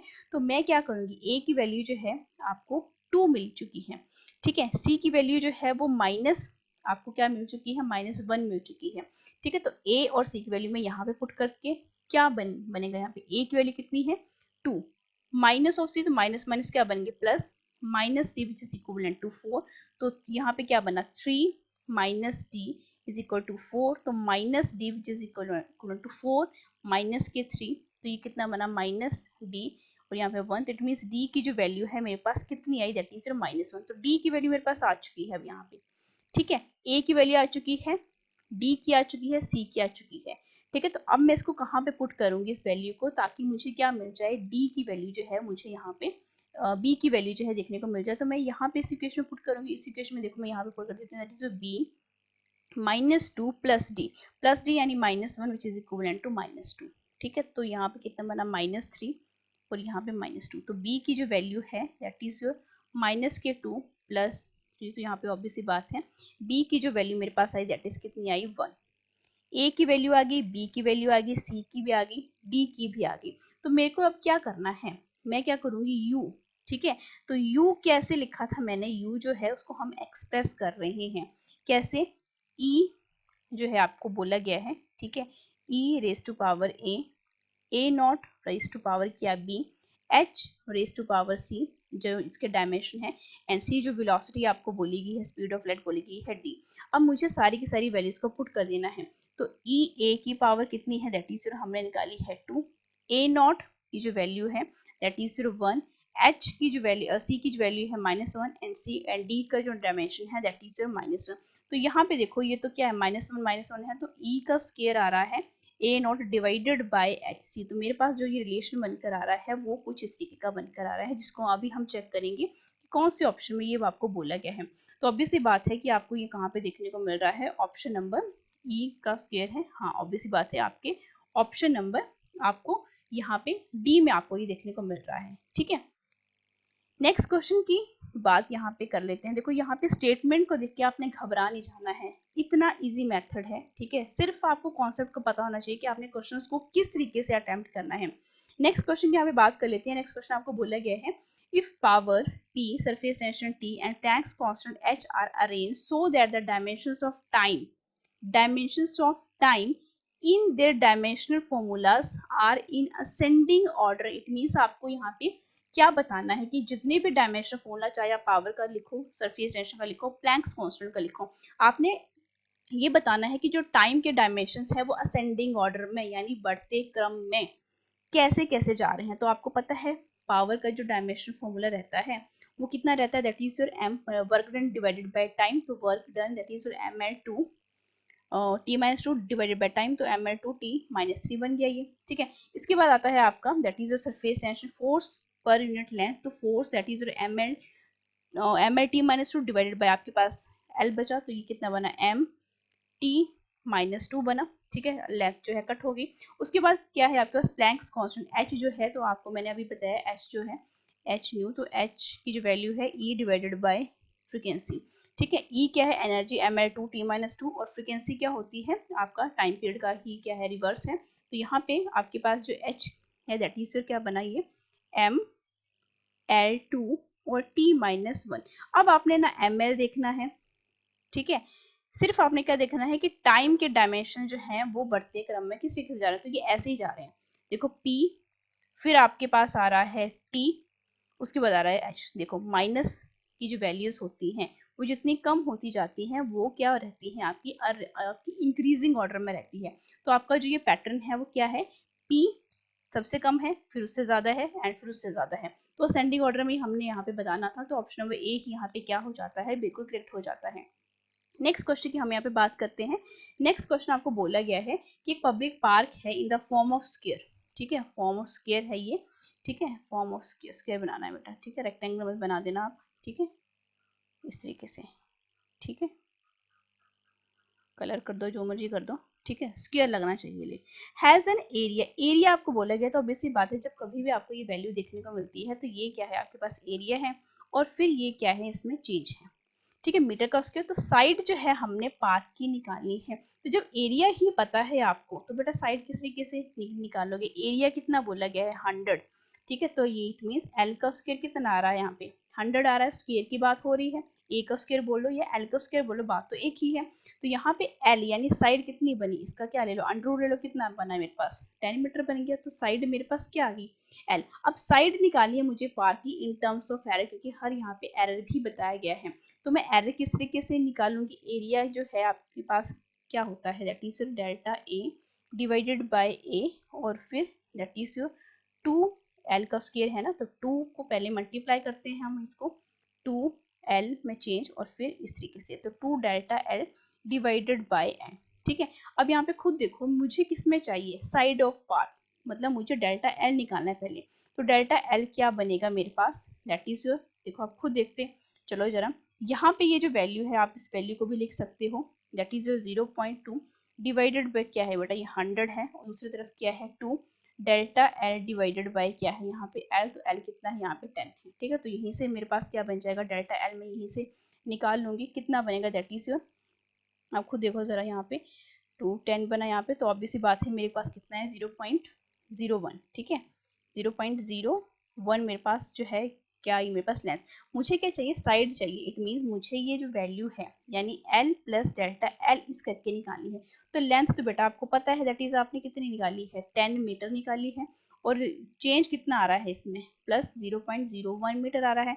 तो मैं इसको 10 प्लस माइनस 0.01 मीटर जो है वो क्या कर सकती हूँ, इसको राइट कर सकती हूँ, जो कि बेटा कहाँ पे देखने को मिल रही है आपको, ऑप्शन नंबर ए में आपको देखने को मिल रही है। ठीक है, ऑप्शन नंबर ए जो है वो क्या है, इस क्वेश्चन का क्या बन जाता है, बिल्कुल करेक्ट ऑप्शन जो है यहाँ पे बन जाता है। ठीक है, आपने कुछ नहीं करना है, इसको क्या कर दिया, क्रॉस मल्टीप्लाई ही करना है आपने। ठीक है, अब देखो जैसे डेल्टा ए है ना, अगर इस तरीके से आपको मैं निकालना चाहूँ डेल्टा एल जो है किसके इक्वल आ रहा है डेल्टा ए और नीचे ए, तो ये कितना बनेगा that is your 10 divided by 2। ठीक है, इस तरीके से आप इसको डिवाइड करके ये जो वैल्यू है वो निकाल सकते हो। नेक्स्ट क्वेश्चन की हम यहाँ पे बात करते हैं। नेक्स्ट क्वेश्चन आपको क्या बोला गया है कि एक स्टूडेंट ने मेजर किया diameter of a small steel wall जो कि स्फीयर की फॉर्म में है using a screw galls of least count भी आपको बेटा यहाँ पे दिया गया है। मेन स्केल रीडिंग भी आपको 5 mm बोली गई है and zero of the circular scale division coincide किसके साथ कर रहे हैं वो भी आपको यहाँ पे मेंशन किया गया है 25 above the reference level if the screw gauge has a zero error of क्या -0.004 सेंटीमीटर देन द डायमीटर निकालना है आपको। तो ये तो सारी वैल्यूज आपको दी गई हैं, इसको निकालना बहुत ही ज्यादा आसान है। लीस्ट काउंट किस तरीके से निकालते हैं वर्नियर कैलिपर का एंड स्क्रू गोज का, वो मैंने वीडियो में बहुत ही अच्छे तरीके से एक्सप्लेन किया है। जीरो एरर कैसे निकलता है, पॉजिटिव एरर किसको बोलते हैं, नेगेटिव जीरो एरर कैसे निकालते हैं, ये सारा का सारा मैंने बहुत अच्छे से एक्सप्लेन किया गया है मैंने एक वीडियो में। तो आपने क्या करना है, वीडियो को बिल्कुल आपने देखना है इस चैनल की प्लेलिस्ट में जाकर, ताकि आपका जो कॉन्सेप्ट है रिगार्डिंग द लिस्ट काउंट या वर्नियर कांस्टेंट वो आपको अच्छे तरीके से समझ में आ जाए। अब इस क्वेश्चन में देखो आपको सारी वैल्यूज दी गई हैं, ठीक है, तो आपको इतना तो पता है कि आपकी जो टोटल वैल्यू की ये टोटल वैल्यू जो है इसको मैं टोटल रीडिंग बोलती हूँ, ठीक है, किसके इक्वल निकलती है, फॉर्मूला एक ही है, चाहे आप वर्नियर स्केल की बात करो चाहे आप स्क्रू गॉज की बात करो। यहाँ पे स्क्रू गॉज की बात हुई है तो मेन स्केल रीडिंग प्लस बेटा क्या आता है आपके पास जितने भी डिविजन्स हैं यानी L मल्टीप्लाई बेटा क्या यहाँ पे जो भी लीस्ट काउंट रहता है आपका उस ऑपरेटर्स का, ऑपरेटर्स यहाँ पे क्या है लीस्ट काउंट है, सॉरी आपके स्क्रू गॉज है तो उसका लीस्ट काउंट निकलेगा, स्क्रू गॉज का निकलेगा। क्या यहाँ पे कोई एरर है बोला गया, तो ऑफ कोर्स यहाँ पे एरर भी बोला गया है, तो आपके पास जो एरर रहता है वो क्या हो जाता है आपका एल्जेब्रिकली ऐड हो जाता है। तो मेन स्केल रीडिंग देखो कितनी बोली गई है आपको यहाँ पे 5 mm बोली गई है, लेकिन ऑप्शंस में तो देखो जाके आप यहाँ पे वैल्यू किस में निकाली गई है सेंटीमीटर में, तो आपको क्या करना पड़ेगा, आपको mm को सेंटीमीटर में चेंज करना पड़ेगा। तो जो 5 मिलीमीटर है सेंटीमीटर में चेंज करके कितना आ जाएगा 0.5 सेंटीमीटर आ गया, ठीक है। प्लस नंबर ऑफ डिविजन्स कितने हैं यहाँ पे कोइंसाइड कर रहे थे 25 जो कि दिए गए हैं। लीस्ट काउंट जो है आपका स्क्रू गॉज का बेटा कितना रहता है 0.01 मिलीमीटर की जब हम यहाँ पे बात कर रहे हैं, और जब हम इसको सेंटीमीटर में कन्वर्ट करते हैं 0.001 क्या बन जाएगा ये सेंटीमीटर, तो सेंटीमीटर में जब लिख रहे हैं तो ये वैल्यू भी सेंटीमीटर में ही आएगी 0.001 सेंटीमीटर। क्या यहाँ पे कोई एरर है, तो ऑब्वियस सी बात है एरर भी आपको 0.004 बोला गया है एंड किसी भी टाइप का एरर हो उसको हम क्या करते हैं एल्जेब्रिकली ऐड करते हैं। तो सारी वैल्यूज को जरा ऐड करके देखो, ये बना 0.4 और यहाँ पे ये कितना बना 0.025 प्लस 0.004, तो ये वैल्यू जो है कितनी बनी मेरे पास 0.4 2 और 9 सेंटीमीटर। तो देखो क्या ये ऑप्शन में है ये नहीं है, चेक करते हैं। Of course option number D जो है वो क्या है इस क्वेश्चन का बिल्कुल सही आंसर है। ऑप्शन नंबर डी में ये जो वैल्यू है वो आपको यहाँ पे मेंशन की गई है 0.529 जो है आपका इस क्वेश्चन का क्या बन जाता है, बिल्कुल सही आंसर बन जाता है, ठीक है। नेक्स्ट क्वेश्चन की हम यहाँ पे हम बात कर लेते हैं। नेक्स्ट क्वेश्चन आपको क्या बोला गया है, आगे स्लाइड, यस आपको बोला गया है कि एक वुडन क्यूबिकल ब्लॉक है जिसका मास आपको 20 किलोग्राम बोला गया है, measured with an error of 10 ग्राम, इस साइड आपको 100 सेंटीमीटर बोली गई है जो कि मेजर हो रही है विद एन एरर ऑफ कितना 1 millimetre, then the relative error आपको निकालना है इन द मेजरमेंट ऑफ क्या इसकी डेंसिटी में निकालना है। तो ऑब्वियस सी बात है कि डेंसिटी जो है आपको पता है डेंसिटी किसकी इक्वल होती है मास अपॉन वॉल्यूम, तो इसमें जब चेंज निकालेंगे तो डेंसिटी में चेंज आएगा, मास जो है तो मास में भी चेंज आएगा, ठीक है, और फिर मास अपॉन वॉल्यूम, ठीक है। तो वॉल्यूम क्या रहता है आपका दैट इज, अब हम लेंथ एल की बात करूं तो इसको मैं क्या लिख सकती हूँ मास डिवाइडेड बाय एल का क्यूब बोल सकती हूँ इसको, ठीक है। तो यहाँ पे हमारा जो नेक्स्ट स्टेप हो जाएगा डेल्टा एल डिवाइडेड बाय 3, क्योंकि आपने पता है एरर की जब हम कभी बात करते हैं एरर्स को हमेशा क्या किया जाता है एल्जेब्रिकली ऐड किया जाता है, तो ये तो फॉर्मूला आ गया, ठीक है, ये तो फॉर्मूला मेरे पास यहाँ पे देखने को मिल गया। अब देखो आपको कौन कौन सी वैल्यू जो है बोली गई है आपको, क्या यहाँ पे मेरे पास चेंज मास में दिया गया है लेंथ में दिया गया है, तो ऑब्वियस सी बात है एम की वैल्यू तो मुझे दी गई है यहाँ पे इसकी, ठीक है, क्या लेंथ की वैल्यू मेरे को बोली गई, तो लेंथ की वैल्यू भी है, तो क्या यहाँ पे चेंज बोले गए हैं, तो चेंज भी यहाँ पे सब कुछ बोले गए हैं, सारी की सारी वैल्यूज जो है वो गिवन है।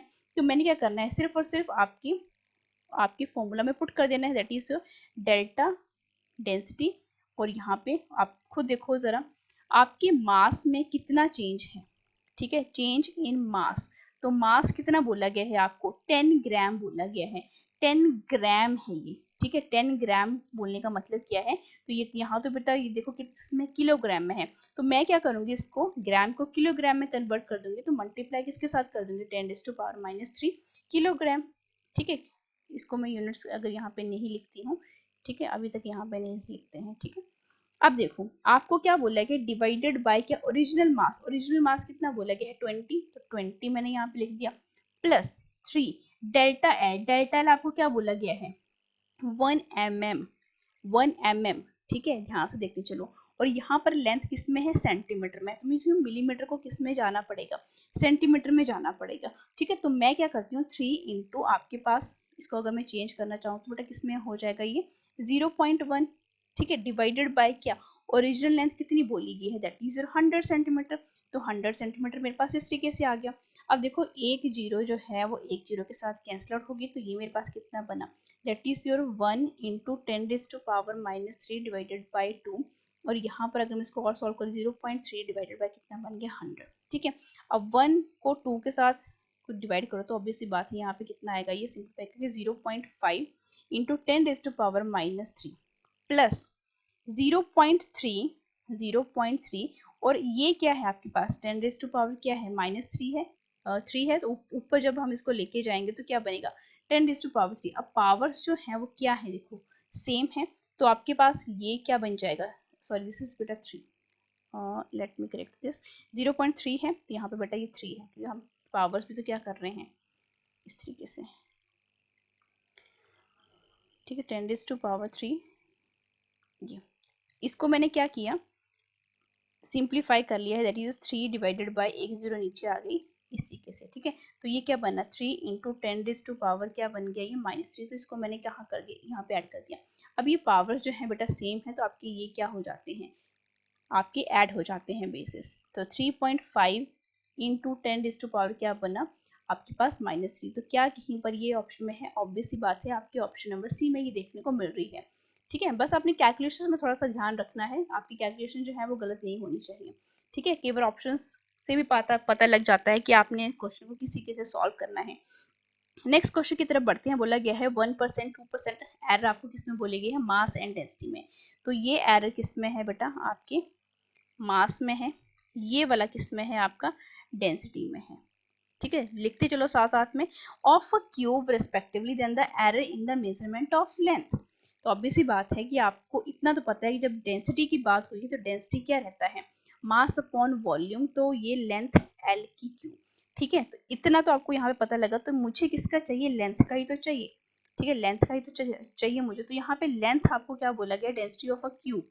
अब देखो यहाँ पे आपका ये जो फॉर्मूला है वो किस तरीके से इंट्रोड्यूस होगा, लेंथ एल क्यूब, तो एल क्यूब इस तरफ रहा, मास डिवाइडेड बाय क्या बन गया डेंसिटी। अब ये एल का क्यूब है तो मैं L which is equal to M divided by rho, और इसको 1⁻³ में यहाँ पे लिख सकती हूँ, ठीक है। तो यहाँ पे देखो अब यहाँ पे इसमें चेंज निकालना है, ठीक है, किसमें चेंज निकालना है आपने, ये जो वैल्यू है वो कितने, लेंथ किसकी इक्वल आई mass divided by density raise to power 1/3, length में ही मुझे क्या निकालना है, एरर निकालना है, तो delta L by L, power जो है पहले क्या हो जाती है एडअप हो जाती है, delta M divided by M, और परसेंटेज बोला गया है यहाँ पे ये परसेंटेज चेंज है, तो ऑब्वियसली बात है हम 100 के साथ क्या करते हैं इसको मल्टीप्लाई कर देते हैं, ठीक है। तो ये आपके साथ ये तो 1/3 इन दोनों के अंदर है, ठीक है, मास में भी आएगा एंड डेंसिटी में भी आएगा, और ये आपके पास इसको मैं अंदर इस तरीके से लिखती हूँ ताकि आपको थोड़ा सा आसानी हो जाए, डेल्टा रो, और यहाँ पे भी ये इस तरीके से मल्टीप्लाई 100 और ये स्क्वायर ब्रैकेट, तो 1/3 जो है इसके साथ है।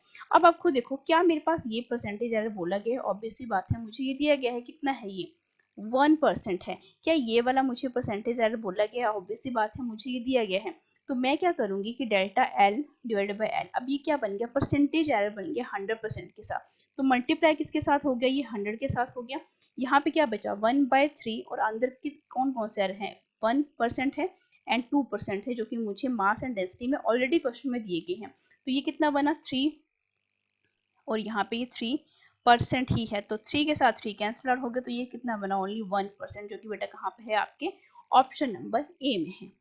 नेक्स्ट क्वेश्चन की हम यहाँ पे बात करते हैं। नेक्स्ट क्वेश्चन आपको क्या बोलता है यहाँ पे नेक्स्ट क्वेश्चन बोला गया है in a measurement random error first option देखिए बोला गया है can be decreased by increasing the number of reading and averaging them। तो यहाँ पे फर्स्ट स्टेटमेंट ही क्या है बिल्कुल करेक्ट है। रैंडम एरर्स के बारे में रैंडम एरर्स वो एरर्स होते हैं जो कि साइजेस के साथ जो है वो क्या करते हैं आपके उनको हम क्या करते हैं रेफर करते हैं। ठीक है, अब देखो जब कभी भी आपका कोई भी एक्सपेरिमेंट हो रैंडम एरर तब इंट्रोड्यूस होते हैं जब आपकी क्या रहती है आपकी फ्लक्चुएशंस रहती हैं। अब फ्लक्चुएशन जो है वो वेरी करती हैं चाहे वो टेम्परेचर में हो चाहे प्रेशर में हो वो इंक्रीज भी हो सकती है एंड डिक्रीज भी हो सकती है। तो हम उनको मिनिमाइज किस तरीके से कर सकते हैं इस तरीके के एरर्स को चाहे आपकी वैल्यूज पॉजिटिव में आ रही हैं चाहे आपकी वैल्यूज नेगेटिव में आ रही हैं हमने क्या करना है टोटल जो नंबर ऑफ रीडिंग्स है हमने उनको क्या कर देना है इंक्रीज करते जाना है और फिर उनका क्या ले लेंगे एवरेज ले लेंगे। तो इस तरीके से आपका रैंडम एरर को हम क्या कर सकते हैं डिक्रीज कर सकते हैं। तो फर्स्ट ऑप्शन यहाँ पे क्या हो जाता है यहाँ पे सही हो जाता है। ठीक है, नेक्स्ट क्वेश्चन की हम यहाँ पे बात कर लेते हैं। अब ये देखो असर्शन एंड रीजन का यहाँ पे क्वेश्चन बोला गया है। असर्शन आपको क्या बोलता है असर्शन का मतलब क्या है कि स्टेटमेंट नंबर 1 और स्टेटमेंट नंबर आपको 2। स्टेटमेंट नंबर 1 आपको बोलती है कि in a measurement of a physical quantities direct and indirect methods are used. तो ये हमने चैप्टर की स्टार्टिंग में ही पढ़ा है कि फिजिकल क्वांटिटीज को हम डायरेक्ट और इनडायरेक्ट मेथड्स के साथ क्या कर सकते हैं उनको मेजर कर सकते हैं और इनमें जितने भी आपके बेसिक लॉज ऑफ फिजिक्स हैं वो एप्लीकेबल होते हैं। तो ये तो स्टेटमेंट जो है वो बिल्कुल पूरे तरीके से करेक्ट है। अब स्टेटमेंट नंबर 2 के ऊपर आपको बोला गया है द एक्यूरेसी और जो प्रिसिशन है किसी भी मेजरिंग इंस्ट्रूमेंट का along with error in a measurement should be taken into account while expressing the result. तो देखो यहाँ पर आपको बोला क्या गया है कि जब हम कभी भी बात करते हैं एक्यूरेसी एंड प्रिसिशन की मैंने आपको ये भी बताया है कि एक्यूरेसी एंड प्रिसिशन में क्या फर्क है इसका किस तरीके से रिलेशनशिप है आपका। ठीक है, तो यहाँ पे देखो यहाँ पे क्या बोला गया है measuring the instrument accuracy and precision जो है और measuring instrument along with the errors of course ये एरर्स के साथ इनका डायरेक्ट क्या है रिलेशनशिप है। ठीक है, तो जब कभी भी हम एरर्स निकालते हैं तो हम हमेशा देखते हैं कि उस वैल्यू की क्या एक्यूरेसी है यानी कितनी वैल्यू एक्यूरेट है कितनी वैल्यू जो है प्रिसाइज्ड है कितनी बार यूज हुई है वो वैल्यू। ठीक है, तो ये भी क्या है एक तरीके की बिल्कुल राइट स्टेटमेंट है। तो यहाँ पे आप देखो बोथ असर्शन एंड रीजन जो है वो करेक्ट है। तो क्या रीजन की मदद से हम इस वाली स्टेटमेंट नंबर 1 को जो है वो एक्सप्लेन कर सकते हैं। ऑफ कोर्स हम इसको एक्सप्लेन कर सकते हैं क्योंकि एक्यूरेसी एंड प्रिसिजन का मतलब ही ये है कि हम एरर्स किसी भी क्वांटिटी को मेजर करें with the along with the error. तो हम क्या कर सकते हैं फिजिकल क्वांटिटीज को डायरेक्ट और इनडायरेक्ट मेथड से हम क्या कर सकते हैं उनको मेजर कर सकते हैं। तो स्टेटमेंट 2 जो है वो पूरे तरीके से एक्सप्लेन करती है स्टेटमेंट नंबर 1 को। तो ऑप्शन नंबर ए यहाँ पर क्या हो जाता है बिल्कुल करेक्ट हो जाता है।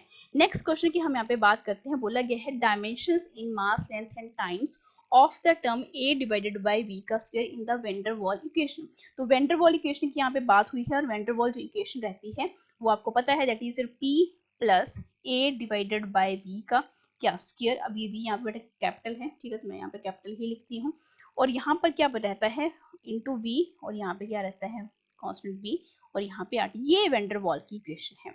ठीक है, अब ये वेंडर वॉल की इक्वेशन जो है अभी देखो यहाँ पर किसका डायमेंशन पूछा गया है देखते चलो a डिवाइडेड बाय v का यानी इसका पूछा गया है। तो ये वाली वैल्यूज को हम काउंट बिल्कुल भी नहीं करते हैं क्योंकि यहाँ पे प्रिंसिपल ऑफ होमोजेनिटी हम अप्लाई कर देते हैं। तो ये प्रिंसिपल ऑफ होमोजेनिटी क्या बोलता है चाहे आपकी टर्म क्या हो रही हो ऐड हो रही हो चाहे सब्ट्रैक्ट हो रही हो आपने क्या करना है उस जिस क्वांटिटी को आपने मेजर करना है उसको दूसरी क्वांटिटी के इक्वल लेके चलो यानी प्रेशर को a divided by v square के को लेके चलो। It means a divided by capital V square के डायमेंशंस क्या होंगे जो डायमेंशन बेटा P के होते हैं यानी प्रेशर के होते हैं। तो प्रेशर का जो डायमेंशन फॉर्मूला रहता है वो क्या रहता है आपका फोर्स अपॉन क्या रहता है यहाँ पे दैट इज योर लेंथ। ठीक है, फोर्स अपॉन एरिया। ठीक है, तो एम एल t-1 और ml-1 t-2। तो ये क्या है आपके प्रेशर का क्या बन जाता है डायमेंशन फॉर्मूला। तो a divided by v square के जो डायमेंशंस होंगे वो क्या होंगे आपके देखो जरा किसमें आपका ये 1 है -1 एंड -2 कहाँ पे नजर आ रहा है आपको ऑप्शन नंबर ए में नजर आ रहा है। अगर आपको जो डायमेंशन फॉर्मूला बी का पूछा गया होता तो आपने इसको काउंट नहीं करना था, सिर्फ और सिर्फ क्या लिखना था, b minus B which is equal to 0, तो b किसके इक्वल बन गया यहाँ पे b, तो आपने जो डायमेंशन इसके रहेंगे वही इसके रहेंगे। ये बहुत सिंपल सा मेथड है प्रिंसिपल ऑफ होमोजेनिटी को अप्लाई करने का। नेक्स्ट क्वेश्चन की तरफ हम बढ़ते हैं। नेक्स्ट क्वेश्चन बोला गया है the pair which with the same dimension is, pressure के डायमेंशन हमने अभी देखे, ठीक है, प्रेशर के डायमेंशन हमने अभी देखे हैं जो कि बेटा किसके इक्वल होते हैं, m l minus 1 t minus 2, और डेंसिटी के बेटा कितने रहते हैं, मास l माइनस 2, तो ये डायमेंशन सेम बिल्कुल भी नहीं है। इम्पल्स एंड मोमेंटम, इम्पल्स क्या होता है, फोर्स इनटू टाइम, तो देखो यहाँ पे आपके इम्पल्स का डायमेंशन फॉर्मूला है that is your m L T minus 1, and momentum का भी सेम यही डायमेंशन फॉर्मूला होता है, तो आपको अलग ऑप्शन में जाने की जरूरत ही नहीं है। इट मीन्स आपका ऑप्शन नंबर बी ही यहाँ पे क्या हो जाता है, बिल्कुल सही हो जाता है। अब यहाँ पे देखो स्ट्रेस एंड स्ट्रेन पूछा गया है, तो इनके डायमेंशन फॉर्मूले भी चेक कर लेते हैं। जो स्ट्रेस का डायमेंशन फॉर्मूला है that is your M L minus 1 T minus 2, same जो आपके प्रेशर का रहता है, क्योंकि स्ट्रेस भी क्या है, एक टाइप का प्रेशर ही होता है, फोर्स अपॉन किस एरिया में वो लग रही है। स्ट्रेन का क्या रहता है, स्ट्रेन का कोई भी डायमेंशन फॉर्मूला नहीं होता है, ठीक है, तो ये सेम डायमेंशन, ये भी यहाँ पे कट हो गया। मोमेंटम का dimension formula M L T minus 1, ठीक है, एंड इनर्शिया का जो डायमेंशन फॉर्मूला रहता है that is M L two, time के यहाँ पे बिल्कुल भी नहीं होता, ठीक है, तो यहाँ पे देखो आपका ऑप्शन नंबर बी है वो क्या है, बिल्कुल सही है। नेक्स्ट क्वेश्चन की तरफ बढ़ते हैं। देखो ये स्टेटमेंट को देख के आपने घबरा नहीं जाना, बहुत से बच्चे क्या करेंगे, इस क्वेश्चन को पढ़ेंगे सोचेंगे कि पता नहीं कहाँ से ये क्वेश्चन जो है उनको दे दिया गया है, लेकिन आप ये देखो यहाँ पे आपको पूछा क्या गया है, ये स्टेटमेंट आपको ऑलरेडी क्वेश्चन में पूछी गई है। आपको क्या पूछा गया है, डायमेंशंस पूछे गए हैं ईटा के, तो यहाँ पे ये जो टर्म्स आपको लिखी गई हैं आप देखिए कि क्या क्या है। ये आपका जो P है वो क्या है, प्रेशर डिफरेंस है, R क्या है, यहाँ पे रेडियस है, X यहाँ पे क्या बोली गई है, डिस्टेंस बोली गई है, ठीक है, V आपके पास क्या है, वेलोसिटी है, एंड L क्या है, यहाँ पे एक तरीके की लेंथ है, ठीक है। तो इट मीन्स आपने क्या करना है, डायमेंशंस ही तो निकालने हैं, तो डायमेंशंस किस तरीके से निकलेंगे, आप इस इक्वेशन को डायरेक्टली लिख लीजिए, that is your eta which is equal to pressure बटा किसके इक्वल था, दैट इज योर आर का स्क्वायर माइनस एक्स का स्क्वायर। अब यहाँ पे जो बच्चे गलती करेंगे, ठीक है, जिनके थोड़े कॉन्सेप्ट क्लियर नहीं है, वो क्या करेंगे, ये भी डिस्टेंस है, ये भी डिस्टेंस है, सेम है, तो इसको इसके किसके इक्वल कर देंगे, जीरो, तो जीरो को मल्टीप्लाई कर देंगे प्रेशर के साथ, तो जीरो लिख के चले आएंगे। नहीं, जब मैंने आपको डायमेंशन एनालिसिस का चैप्टर करवाया था कि डायमेंशन मेथड को किस तरीके से यूज करते हैं, डायमेंशन एनालिसिस मेथड को हम चेक इस तरीके से करते हैं कि आप इसको मैथमेटिकली चेक नहीं करते हैं, जीरो नहीं करना है, इसका भी सेम डायमेंशन है, इसका भी सेम डायमेंशन है, इट मींस ये इक्वेशन जो है वो डायमेंशनली क्या होनी चाहिए, करेक्ट होनी चाहिए, कि यहाँ पे सिर्फ हम क्या करेंगे, यहाँ पे आपकी जो लेंथ, यानी यहाँ पे क्या डायमेंशन फॉर्मूला पुट किया जाएगा, एल का स्क्वायर, इसको एल माइनस एल का स्क्वायर नहीं लिखेंगे, हम सिर्फ एक ही बार लिखेंगे, क्योंकि हम इस इक्वेशन को मैथमेटिकली जो है वो क्या नहीं कर रहे हैं, डील नहीं कर रहे हैं, हम इसको डायमेंशनली डील कर रहे हैं, हम यहाँ पे डायमेंशंस की बात कर रहे हैं, तो हमने इसको यहाँ पे कट बिल्कुल भी नहीं करना है, ठीक है। अब देखो यहाँ पे ईटा प्रेशर, अब प्रेशर का जो डायमेंशन फॉर्मूला है हम पढ़ते आ रहे हैं, क्वेश्चन भी हम करते हैं, M L minus 1 T minus 2, उसके बाद बेटा क्या है, आपका ये भी डिस्टेंस है, ये भी डिस्टेंस है, जिसका डायमेंशन फॉर्मूला एल का स्क्वायर रहता है, डिवाइडेड बाय क्या, 4, जो कि आपका क्या है, 4 एक तरीके का कांस्टेंट है जिसको हम कंट्रीब्यूट नहीं करते हैं, उसके बाद वेलोसिटी है, तो वेलोसिटी का क्या रहता है, एल टी माइनस 1, एंड उसके बाद एल, एल यहाँ पे क्या है, लेंथ है, जो कि आपकी एल एज इट इज ही लिखी जाएगी। तो ईटा का जो डायमेंशन फॉर्मूला है क्या बनकर आया, देखो जरा, एम, पहले यहाँ पे देख लो, L1 है, 1 माइनस 1 प्लस 2, तो ऑब्वियसली बात है यहाँ पे 1 बचा और यहाँ पे माइनस 2 बचा, नीचे चेक कर लो जरा, L का स्क्वायर बना और T माइनस 1 बना, ठीक है। अब इसको क्या कर दो, और सिंप्लीफाई कर दो, एक L के साथ ये कट गया, एक के साथ ये, तो आपके पास M L माइनस 1 और T माइनस 1, ये आपके पास ईटा का क्या निकल गया, आपके पास डायमेंशन फॉर्मूला आपके पास देखने को मिल गया। चेक करते हैं क्या ये ऑप्शन में है, ऑफ कोर्स आपकी ऑप्शन नंबर डी में आपको ये देखने को मिल रहा है, ठीक है।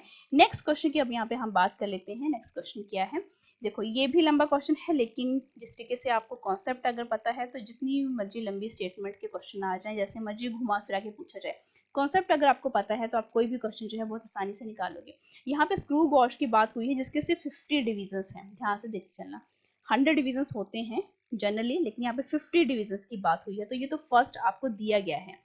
उसके बाद बोला गया कि सर्कुलर स्केल जो है 4 यूनिट्स अहेड है of the pitch scale marking prior to use upon 1 complete rotation. एक कंप्लीट रोटेशन आपने सर्कुलर स्केल पे दी तो डिस्प्लेसमेंट कितनी हुई 0.5 मिलीमीटर। तो ऑब्वियसली बात है कि आपके डिविजन्स कितने हैं, वहां पे 50 डिविजन्स है। तो इट मींस आपको यहाँ पे पिच भी निकालने की जरूरत नहीं है। ठीक है, तो nature of zero error is involve है, तो लीस्ट काउंट निकालना है आपने थ्रू गॉश का। तो ये तो बहुत ही सिंपल सा क्वेश्चन है, सब कुछ आपको यहाँ पे दिया गया है। अब क्या देखो यहाँ पे कि 0.5 mm की डिस्प्लेसमेंट हुई। डिस्प्लेसमेंट होने का मतलब क्या है कि मेरे पास लीस्ट काउंट किसका, स्क्रू वॉश का। कैसे निकालते हैं, पिच डिवाइडेड बाय बेटा क्या, नंबर ऑफ डिविजन्स। ठीक है, तो मैं नंबर ऑफ डिविजन्स को नंबर ऑफ डिविजन्स ही लिखती हूँ यहाँ पे, जो कि हमें कहाँ पे देखने को मिलते हैं, सर्कुलर स्केल में देखने को मिलते हैं। तो पिच बेसिकली क्या रहती है, एक तरीके की जब हम स्क्रू वॉश को घुमाते हैं तो उसकी डिस्प्लेसमेंट। तो मेरे को यहाँ पे देखो डिस्प्लेसमेंट तो ऑलरेडी यहाँ पे दी गई है। ठीक है, तो डिस्प्लेसमेंट 0.5 और नंबर ऑफ डिविजन्स कितनी है, आप बहुत बच्चे 100 कर देंगे। क्वेश्चंस को पढ़ो, ऑलरेडी मेंशन किया गया है कि 50 डिविजन्स की ही है वो स्क्रू गॉश, तो 50 करेंगे। ठीक है, तो आपके पास यहाँ पर कितना आया, ये दैट इज ये आपके पास mm बनकर आ गया। ठीक है, अब लीस्ट काउंट की यहाँ पर क्या हो रही है बेटा, बात हो रही है। तो देखो 5 और यहाँ पे कितना बचा, ये आपका 500। ठीक है, अब यहाँ पे मिलीमीटर है, तो मैं चेक करती हूँ कि क्या ये मिलीमीटर में है। ऑब्वियस सी बात है कि यहाँ पर पॉजिटिव नेगेटिव सब माइक्रोमीटर में भी देखने को मिलता है। तो यहाँ पे देखो जरा, ये जो वैल्यू है कितनी बनी, 100। तो कितना बना, ये 1 डिवाइडेड बाय बेटा 100 आ रहा है। एंड 1 डिवाइडेड बाय 100 आने का बेटा mm में आ रही है, तो मुझे इसको अगर मैं माइक्रो उसमें कन्वर्ट कर दूं तो कितना आएगा, ये 1 मिलीमीटर में 2, तो अब 10 रेज़ टू पावर कितना है बेटा 3 आया। और यहाँ पे 10 रेज़ टू पावर बेटा कितना बना, 2 बना। और यहाँ पे मीटर, तो ऑब्वियस सी बात है 10 रेज़ टू पावर बेटा क्या आया, -5 मीटर आया। अब माइक्रोमीटर की जो वैल्यू है वो 10 रेज़ टू पावर -6 रहती है। माइक्रोमीटर की वैल्यू तो यही रहती है। यहाँ पे कितनी है, -5 आ रही है। तो मैं क्या करूंगी कि एक वैल्यू 10 को यहाँ पे लिख लूंगी माइक्रो ओम। तो ये 10 है और ये इसकी वैल्यू 10 रेज़ टू पावर 6 रहती है। तो जब मैं इसको करूंगी तो आपके पास ऑटोमेटिकली यही वैल्यू आ जाएगी। तो मेरे पास जो value I that is 10 micro ohm. तो आप ये देखिए कि नेचर जो है वो पॉजिटिव है, नेगेटिव। ऑब्वियस बात है, यहाँ पे जो आपको साइन देखने को मिल रहा है वो पॉजिटिव है, तो पॉजिटिव 10 माइक्रो। तो ऑब्वियस सी बात है ऑप्शन नंबर बी जो है वो क्या है, इस क्वेश्चन का बिल्कुल सही आंसर है। ठीक है, नेक्स्ट क्वेश्चन की हम यहाँ पे बात कर लेते हैं। बोला गया है एक एक्सपेरिमेंट है, angles are required to be measured using an instrument in which the 20 division जो है वो मेन स्केल की 30 डिवीजन के साथ कंसिडर कर रहे हैं। और आपको मेन स्केल की वैल्यू भी बोली गई है, यानी ये वैल्यू भी आपको दी गई है। तो लीस्ट काउंट निकालना है। तो आपको इतना तो पता है बेटा कि जब मैंने आपको लीस्ट काउंट निकालना सिखाया था तो मैंने क्या बोला था कि आपके जो 29, ये क्वेश्चन में बोला गया है कि 29 मेन स्केल जो डिविजन्स हैं वो आपके 30 वर्नियर स्केल के साथ कोइंसाइड कर रहे हैं। तो एक आपके पास यहाँ पे देखो, एक VSD की वैल्यू किसकी इक्वल आएगी, एक VSD मतलब ये वाला। तो कितना बन जाएगा 29 डिवाइडेड बाय 30 और यहाँ पे क्या बनेगा MSD। क्या MSD की वैल्यू मेरे को यहाँ पे गिवन है, ऑब्वियस सी बात है मुझे यहाँ पर दी गई है। लेकिन यहाँ पे मुझे निकालना है लीस्ट काउंट। तो लीस्ट काउंट क्या रहता है, 1 main scale division and 1 vernier scale division का डिफरेंस को ही हम क्या बोल देते हैं, वर्नियर कांस्टेंट या लीस्ट काउंट। ठीक है, तो एक मेन स्केल डिवीजन और एक वर्नियर स्केल डिवीजन बेटा किसके इक्वल है, ये वैल्यू हमने निकाली है, that is 29 divided by 30 MSD। MSD common है, तो मैं 1 डिवाइडेड बाय 29 डिवाइडेड बाय 30 और ये MSD इस तरीके से लिख लेती हूँ। और यहाँ बेटा 30 डिवाइड, तो ये कितना बना 1 डिवाइडेड बाय 30 MSD। क्या क्वेश्चन में MSD की वैल्यू है, ऑब्वियस सी बात है कि मेरे को वहां पे वैल्यू दी गई है, कितनी बोली गई है, दैट इज 0.5 डिग्री। अब ये 0.5 डिग्री का मतलब क्या है, एक डिग्री में कितने आपके मिनट होते हैं, ऑब्वियस सी बात है 60। तो मैं इसको 60 के साथ जब मल्टीप्लाई कर दूंगी तो ये कितना बना, मेरे पास 30 मिनट बन गया। ठीक है, तो यहाँ पे आपका 1 डिवाइडेड बाय 30 मल्टीप्लाई विथ 30 क्या बन गया, मिनट बन गया। 30 के साथ 30 कैंसिल हो गया, मेरे पास यहाँ क्या बना 1 मिनट। यानी जो लीस्ट काउंट निकल कर आया मेरे पास वो 1 मिनट का था। तो 1 मिनट क्या क्वेश्चन में है, 1 मिनट, हाँ ऑप्शन नंबर डी में ये ऑप्शन जो है वो दिया गया है। इस तरीके से क्वेश्चन जो है वो आपने क्या करने हैं, अटेम्प्ट करने हैं। देखो कोई भी क्वेश्चन जो है आपने इस तरीके से अटेम्प्ट नहीं करना है कि वहां पे सेम क्वेश्चंस को आप क्या करते चलो, अटेम्प्ट करते चलो। हर एक क्वेश्चन जो है वो डिफरेंट आपका होना चाहिए, ताकि जो कंसेप्ट क्लैरिटी है आपकी वो अच्छे तरीके से बिल्ड हो पाए और आपको एक ही चैप्टर को जो है वो मल्टीपल टाइम्स पढ़ना ना पड़े। और ये क्वेश्चन बिल्कुल वैसे ही लेवल के हैं।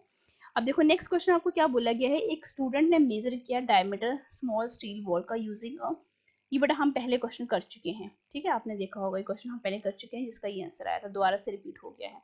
ठीक है, नेक्स्ट क्वेश्चन की अब हम बात कर लेते हैं। The pitch of a screw gauge, pitch आपको मेंशन कर दी गई है, डिविजन्स भी आपको यहाँ पे बोले गए हैं। और जब हम कोई भी चीज को इंट्रोड्यूस नहीं करते हैं बिटवीन द जॉस जो कि स्क्रू गॉश के हैं, तो जीरो एरर जो है, zero of the circular scale lies करती है 8 डिविजन्स के below the reference line when the wire is placed between the jaw. यानी जब वायर को प्लेस किया तो ऑब्वियसली बात है पहले जीरो वैल्यू थी, तो यहाँ पे क्या बन जाएगी, यही वाली वैल्यू को हम क्या करेंगे, आगे काउंट करेंगे 1 mm को ही। ठीक है, तो फर्स्ट लीनियर स्केल डिवीजन जो है क्लियरली कितने विजिबल हुए, कितने डिविजन बने, 72। ठीक है, तो आपने रेडियस निकालना है। यहाँ पे देखो समझते चलो यहाँ पे किस टाइप की बात हो रही है।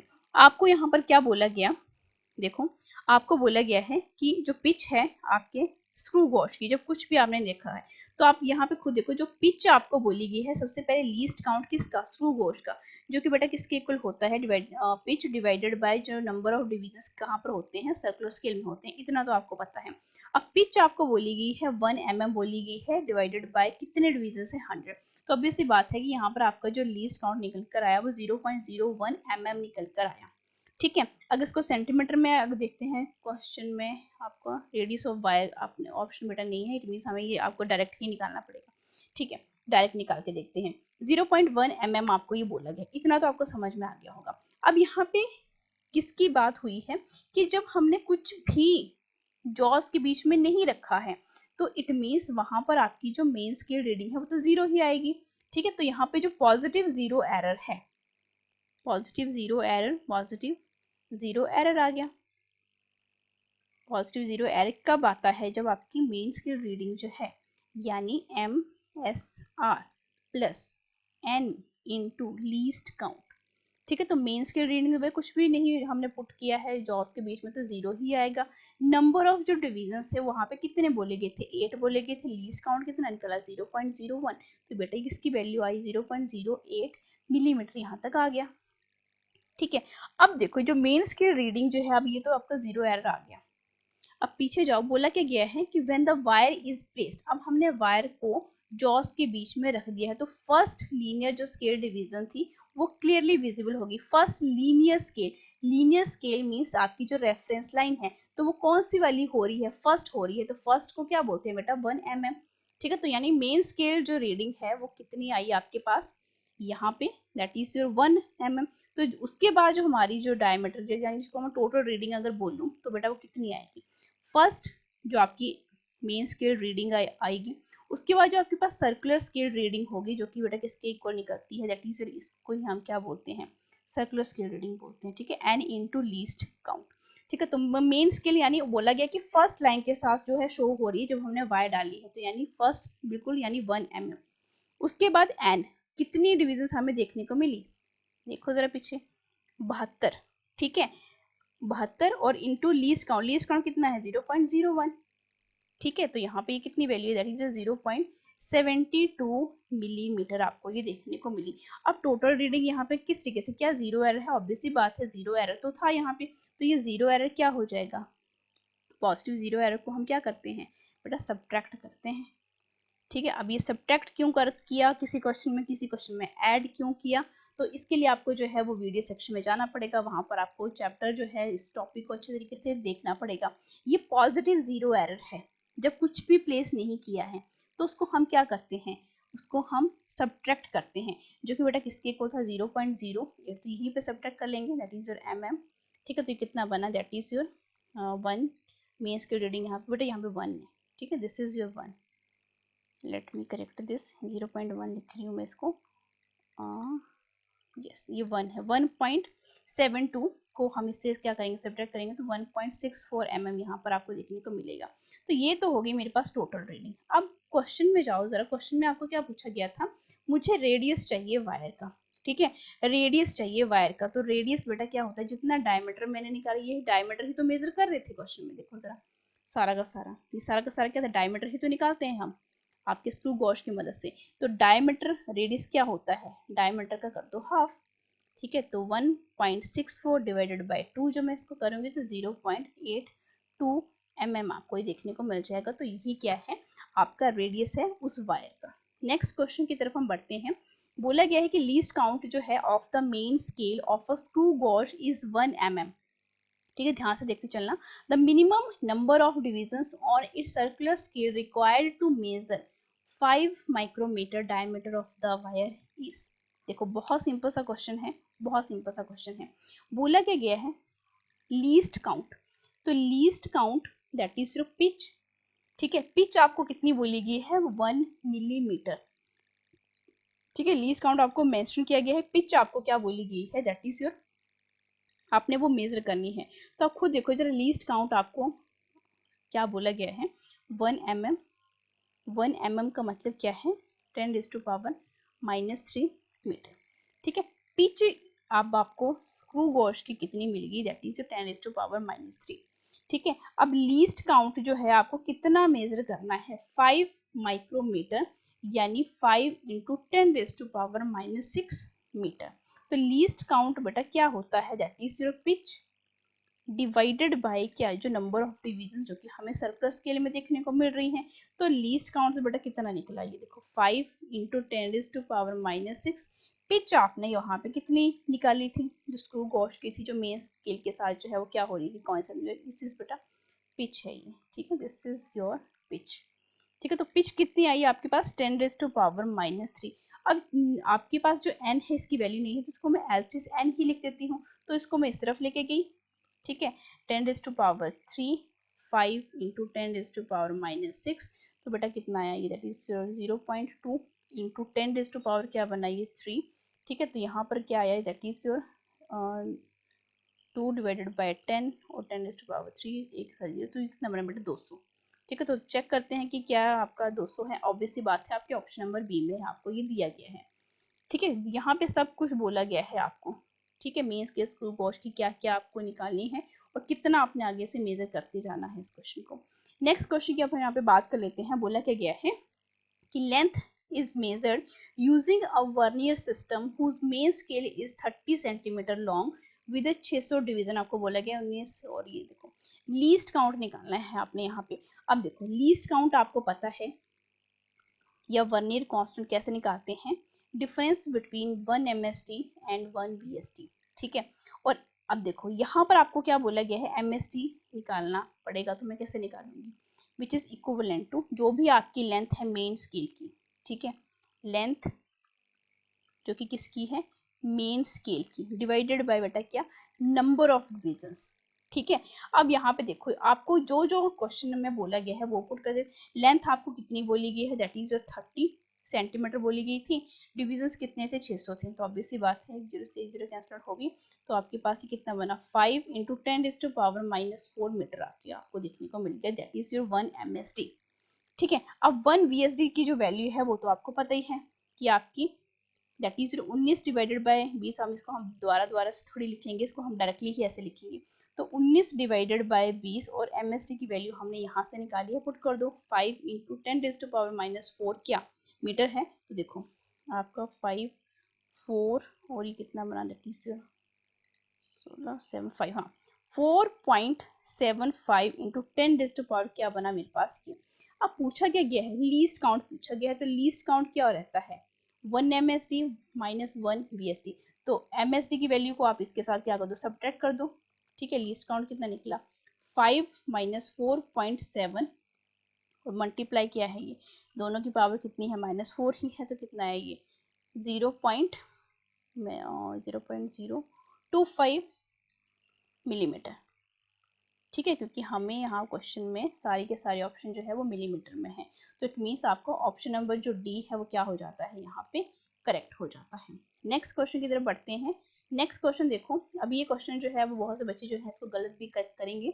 बोला क्या गया है कि डिवीजन जो है मेन स्केल के कहाँ पे, वर्नियर कैलिपर्स में जो कि कोइंसाइड करते हैं n+1 डिवीजन, जो दिया जाता है उसको आप लिखते चलो। इफ ईच डिवीजन जो है मेन स्केल का क्या है, वो 1 यूनिट है, यानी एक MSD जो है वो क्या है, A है, ठीक है। देन द लीस्ट काउंट क्या है, तो लीस्ट काउंट तो हम अभी निकालते ही आए हैं, ठीक है। लीस्ट काउंट किस तरीके से, आपको यहाँ पे देखो आपको बोला गया है कि n जो MSD के ऊपर n डिविजन जो कि मेन स्केल डिविजन के ऊपर है, वो किसके साथ कोइंसाइड कर रहे हैं, n+1 वर्नियर स्केल डिविजन के साथ। तो इट मीन्स अगर मैं यहाँ पे 1 VSD निकालना चाहूँ तो ये क्या बन जाएगा, n डिवाइडेड बाय n+1 क्या, MSD, ठीक है। अब MSD की वैल्यू मुझे पता है, A मैंने वहां पे लिखी है, तो obvious सी बात है कि 1 VSD जो है मैं कैसे लिख सकती हूँ, n डिवाइडेड बाय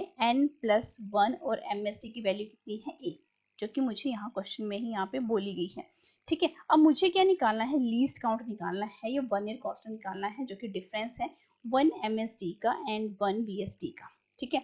तो 1 MSD कितना है, A है, और VSD की वैल्यू कितनी है, n डिवाइडेड बाय n+1, और मल्टीप्लाई किसके साथ हो रहा है, ये a के साथ। तो क्या करो, इसको सॉल्व कर लो, na plus a minus na divided by क्या है, n+1, na के साथ na क्या हो गया, कैंसिल हो गया, मेरे पास कितना बचा, ये a divided by n+1। Check करते हैं क्या ये ऑप्शन में है या नहीं है, तो a divided by n+1, obviously बात है ऑप्शन नंबर सी जो है यहाँ पे क्या हो जाता है, बिल्कुल करेक्ट हो जाता है। नेक्स्ट क्वेश्चन की तरफ बढ़ते हैं, बोला गया है which of the following is most accurate. जब कभी भी वैल्यू को हमने मोस्ट एक्यूरेट देखना है तो हम क्या करते हैं, वहां पे सबसे स्मॉलेस्ट वैल्यू को चेक करते हैं। तो देखो सबसे स्मॉलेस्ट वैल्यू क्या है, screw gauge of least count जिसका क्या है 0.0 mm है, तो ऑब्वियसली बात है ये सबसे छोटी वैल्यू है, तो ये हो जाएगा। लेकिन हमने चेक भी करना है, स्क्रू गॉज जिसके पास एक पिच है, तो पिच कैसे निकालते हैं, लीस्ट काउंट कैसे निकलता है, 1 डिवाइडेड बाय 50, तो ये कितना है बेटा 0.02। अब 0.02 जो है वो ऑब्वियसली बात है इस वैल्यू से ज्यादा ही है, तो ये तो क्या हो गया, लार्जेस्ट हो गया। तो लार्जेस्ट वैल्यू हमने चूज नहीं करनी है, हमें कौन सी वैल्यू चाहिए, एक्यूरेट, जो स्मॉलेस्ट है, ठीक है। अब नेक्स्ट बोला गया वर्नियर कैलिपर, इसका तो ये मिलीमीटर में है, तो ये भी क्या है, लार्जेस्ट वैल्यू है, तो ये भी नहीं होगा। वर्नियर कैलिपर्स जिसके 20 डिवीजन जो कोइंसाइड करते हैं 9 के साथ, ऑब्वियसली बात है कि इसका जो लीस्ट काउंट आएगा वो कितना आता है, 1 डिवाइडेड बाय 20, तो 0.05, तो ये भी क्या है, लार्जेस्ट वैल्यू। सबसे छोटी वाली कौन सी है, यहाँ पे ऑप्शन नंबर ए में, ठीक है। नेक्स्ट क्वेश्चन की तरफ बात करते हैं, बोला गया है कि एक क्यूब है जिसकी साइड ऑफ लेंथ आपको ये बोली गई है, साइड ऑफ लेंथ यानी इसको आप ए भी लिखो, और वॉल्यूम निकालना है, तो यानी ए का क्यूब निकालना है आपको, यहाँ पे बोला गया है। तो ए का क्यूब किस तरीके से निकलेगा, दैट इज योर 1.2 इंटू 10⁻⁻² का क्या कर दो, क्यूब कर दो, ठीक है। 12 को 12 के साथ करो 144 आया, 144 को फिर से 12 के साथ करो तो कितना है यहाँ पे 1728, तो 3 डेसिमल के पास हम क्या लगा देंगे, यहाँ पे डेसिमल पॉइंट लगा देंगे, इंटू 10⁻⁻6 आ गया, ठीक है। तो ये वैल्यू बेटा किसके आसपास आपको यहाँ पे दिखाई पड़ रही है, तो ऑब्वियसली बात है 1.7 इंटू 10⁻⁻6, और ये मीटर का क्या बन जाएगा, सो जो कि ऑप्शन नंबर ए में ही आपको यहाँ पे देखने को मिल जाती है, ठीक है। क्योंकि अब देखो यहाँ बोलोगे कि यहाँ पे 1.73 भी आ सकता था, 1.732 भी आ सकता था। देखो यहाँ पे डेसिमल जो है हम किस तरीके से सबसे एक्यूरेट वैल्यू निकालते हैं, जब सेम वैल्यूज आपको यहाँ पे दी जाती हैं, जब सेम वैल्यूज आपको दी गई हैं, तो आप यहाँ पे कॉन्सेप्ट लगाते हो सिग्निफिकेंट फिगर्स का। तो आप देखो क्वेश्चन में आपको कितने सिग्निफिकेंट फिगर्स बोले गए हैं, यहाँ पे कितने सिग्निफिकेंट फिगर्स बन रहे हैं, 2, तो आपका आंसर भी किस में आना चाहिए, 2 सिग्निफिकेंट फिगर्स में आना चाहिए, तो जो कि कहाँ है आपकी ऑप्शन नंबर ए में है। ऐसे क्वेश्चन को इस तरीके से जो है अटेम्प्ट करते हैं। नेक्स्ट क्वेश्चन की बात करते हैं, नेक्स्ट क्वेश्चन आपको बोला गया है कि आपने इसको इसमें ऐड करना है, ठीक है। तो ये कॉन्सेप्ट भी मैंने आपको बहुत अच्छे तरीके से एक्सप्लेन किया है। देखो 3.8 इंटू 10⁻⁻6 को ऐड कर दो 4.2 इंटू 10⁻5। मैंने बोला है जब कभी भी ऐसी क्वांटिटीज को आपने ऐड करना है, पावर्स को देखो, अगर पावर जो है वो सेम आपकी उसकी नहीं है, तो आप इनको सेम पावर्स में लिख रहा हो। पहले वाली पावर्स कितने हैं, -6 में है, तो 3.8 इंटू 10⁻⁻6, तो दूसरी वाली पावर्स को आप इसके बराबर बना दो, कैसे 42 इंटू 10⁻, क्या बन गया, पावर्स देखो सेम होगी, तो आपकी वैल्यूज क्या हो जाती हैं, एडअप हो जाती हैं। तो कितना बना ये, और आपके पास 45.8 इंटू 10⁻, कितना बना, 6 बना। लेकिन 6 की पावर तो है नहीं, 5 की पावर है यहाँ पे, तो आप ये देखो कि इसको और कैसे फर्दर, तो 4.58 इंटू 10⁵, ठीक है। लेकिन ये वैल्यू बेटा यहाँ पे आपको देखने को मिल रही है, बहुत बच्चे इसको यहीं पर टिक करके चले आएंगे, लेकिन आप क्वेश्चन में ये देखो कि यहाँ पे सिग्निफिकेंट फिगर की बात हुई है, और सिग्निफिकेंट फिगर्स में जो क्वेश्चन आपको दे रखा है, जो वैल्यू देख रखी है, उसमें कितने सिग्निफिकेंट फिगर्स हैं? 2 हैं। तो इट मीन्स आपके आंसर में भी 2 ही सिग्निफिकेंट फिगर्स आने चाहिए, जो कि बेटा किसके इक्वल है? 4.5 इंटू 10⁻⁻5। तो ऑप्शन जो है सी क्या हो जाता है यहाँ पे? बिल्कुल करेक्ट हो जाता है, ठीक है। जब सेम वैल्यूज को देखने को मिली, आप ये देखो क्वेश्चन में आपके पास कितने सिग्निफिकेंट फिगर्स हैं, आंसर में भी उतना ही रहना चाहिए आपके पास। नेक्स्ट क्वेश्चन की हम यहाँ पे बात करते हैं। नेक्स्ट क्वेश्चन आपको बोला गया है, ये यूनिट कन्वर्जन का है। देखो आपको बोला गया है, in a system of units, unit of mass, length and time 1 quintal, 1 kilometre and 1 R है। तो आप खुद देखो जरा, न्यूटन में पूछा गया है, एक न्यूटन सिस्टम यूनिट में, तो इतना तो आपको पता है कि 1 किलोग्राम में 10⁻² क्विंटल होते हैं, 1 क्विंटल में 1000 होते हैं। तो 1 किलोग्राम में बेटा कितने बने? आपके इतने बने। तो 1 मीटर में आपके कितने किलोमीटर रहते हैं, ये भी हम कर रहे हैं यूनिट कन्वर्जन। 1 सेकंड में कितने आवर्स बनेंगे? That is your 1 divided by 3600 hour बन जाएंगे, ठीक है। अब देखो 1 न्यूटन जो कि बेटा किसके इक्वल रहता है? Kilogram into metre divided by क्या? सेकंड का स्क्वायर, ठीक है। तो 1 किलोग्राम में कितने क्विंटल देखने को मिले? 10⁻⁻2। कितने मीटर देखने को मिले? 10⁻⁻3। कितने सेकंड देखने को मिले? तो 1 डिवाइडेड बाय क्या बन गया? ये 1 डिवाइड 3600 का क्या बन जाएगा? स्क्वायर बन जाएगा, ठीक है। तो आप खुद देखो यहाँ पे, दैट इज 10⁻⁻5 बना। 3600 को फिर से 2 बार क्या करना पड़ेगा? मुझे मल्टीप्लाई करना पड़ेगा, ठीक है। तो 3600 को 2 बार मैं जब मल्टीप्लाई करूंगी तो मेरे पास ये आएगा, दैट इज योर आपके पास 3636 को मल्टीप्लाई करूंगी तो 10⁻12 96, और ये बना 10⁻, मेरे पास कितना आया बेटा? यहाँ पे 10⁻, कितना है? 2 यहाँ से 2 यहाँ से 4 आया, 10⁻⁻5। इसको और सिंप्लीफाई करते चलो, 196 इंटू यहाँ पे कितना बना? दैट इज 10⁻⁻1, और सिंप्लीफाई करा तो 129.6 मेरे को देखने को मिला, जो कि कहाँ पे है? ऑब्वियस सी बात है, आपके ऑप्शन नंबर बी में आपको ये देखने को मिल रहा है। यूनिट कन्वर्जन किसी कैसे करते हैं, बहुत इंपॉर्टेंट टॉपिक है। अब नेक्स्ट क्वेश्चन की हम यहाँ पे बात कर लेते हैं। बोला गया है असर्शन यानी स्टेटमेंट नंबर 1 और रीजन यानी स्टेटमेंट नंबर 2। स्टेटमेंट नंबर 1 बोलती है कि जो नंबर ऑफ सिग्निफिकेंट फिगर्स है depends upon the least count of the measuring instrument, ठीक है। तो ये बात मैंने आपको, जो सिग्निफिकेंट फिगर्स का लेक्चर मैंने दिया था, तो मैंने आपको कीप इन मेमोरी पॉइंट्स में बताया था कि जितने भी सिग्निफिकेंट फिगर्स के नंबर होते हैं वो डिपेंड करते हैं इंस्ट्रूमेंट की लीस्ट काउंट के ऊपर। तो ये स्टेटमेंट तो बेटा पूरे तरीके से बिल्कुल राइट है, ठीक है। स्टेटमेंट नंबर 2 देखो, सिग्निफिकेंट फिगर्स जो है वो define the accuracy of the measuring instrument. क्या सिग्निफिकेंट फिगर्स जो है वो डिफाइन करते हैं एक्यूरेसी ऑफ मेजरिंग इंस्ट्रूमेंट में? तो ऑब्वियस सी बात है कि जरूर ये करते हैं। तो रीजन जो है यानी स्टेटमेंट नंबर 2, ये भी क्या हो जाता है? बिल्कुल करेक्ट हो जाता है कि सिग्निफिकेंट फिगर्स जो है वो किसी भी इंस्ट्रूमेंट की क्या बताते हैं? एक्यूरेसी को शो करते हैं। लेकिन क्या स्टेटमेंट नंबर 2 की वजह से हम स्टेटमेंट नंबर 2 को एक्सप्लेन कर सकते हैं? बिल्कुल भी नहीं कर सकते हैं, क्योंकि यहाँ पे एक्यूरेसी की बात हुई है एंड यहाँ पे लीस्ट काउंट की बात हुई है, जो कि 2 डिफरेंट क्वांटिटीज हैं, ठीक है। तो यहाँ पे स्टेटमेंट नंबर 1 भी करेक्ट है, स्टेटमेंट नंबर 2 भी यहाँ पे करेक्ट है, लेकिन यहाँ पे ये जो स्टेटमेंट नंबर 2 है वो जस्टिफाई नहीं करती है स्टेटमेंट नंबर 1 को, क्योंकि यहाँ पे डिफरेंट क्वांटिटीज का यूज हुआ है, ठीक है। तो ऑप्शन नंबर बी जो है वो क्या हो जाता है? इस क्वेश्चन का बिल्कुल सही आंसर हो जाता है। नेक्स्ट क्वेश्चन की हम यहाँ पे बात करते हैं। आपको यहाँ पे सिग्निफिकेंट फिगर्स बताने हैं, तो ऑब्वियस बात है 1 2 3 4 5, यहाँ पे 5 है, यहाँ पे बेटा आपके पास 1 है, यहाँ पे 2 है, ठीक है। तो 5 1 2 जो कि आपके कहाँ पे देखने को मिल रहा है? ऑप्शन नंबर ए में देखने को मिल रहा है। नेक्स्ट क्वेश्चन की हम यहाँ पे बात करते हैं, ये भी असर्शन एंड रीजन का क्वेश्चन है। असर्शन नंबर 1 देखिए, असर्शन नंबर 1 में आपको क्या बोला गया है कि जो आपके पास द नंबर है ये वाला, इसमें 3 सिग्निफिकेंट फिगर्स हैं। तो ऑब्वियस बात है यहाँ पे अगर डेसिमल से पहले 0 है और इसके बाद में भी 0 है एंड यहाँ पे नंबर्स हैं, तो ऑब्वियस बात है यही सिग्निफिकेंट। तो स्टेटमेंट नंबर 1 तो बिल्कुल सही है। रीजन इसका क्या बोलता है? If the number is less than 1 है, ठीक है, और the zeros on the right decimal point के ऊपर, इट मीन्स ये क्या बोल रहा है कि 0 है और यहाँ पे कोई 0 है और बीच में कोई नंबर है, दैट इज 1 2 3, मैंने यहाँ पे लिख दिया इसके राइट डेसिमल पे। ये यहाँ पे बोल रहा है। तो यहाँ पे ये जो है तो ये क्या है आपके पास, सिग्निफिकेंट है या नॉन सिग्निफिकेंट? तो ऑब्वियस सी बात है, यहाँ पे जो लेफ्ट वाली जीरोस है, राइट वाली जीरोस जो है वो क्या है आपके पास, सिग्निफिकेंट जीरोस होती हैं।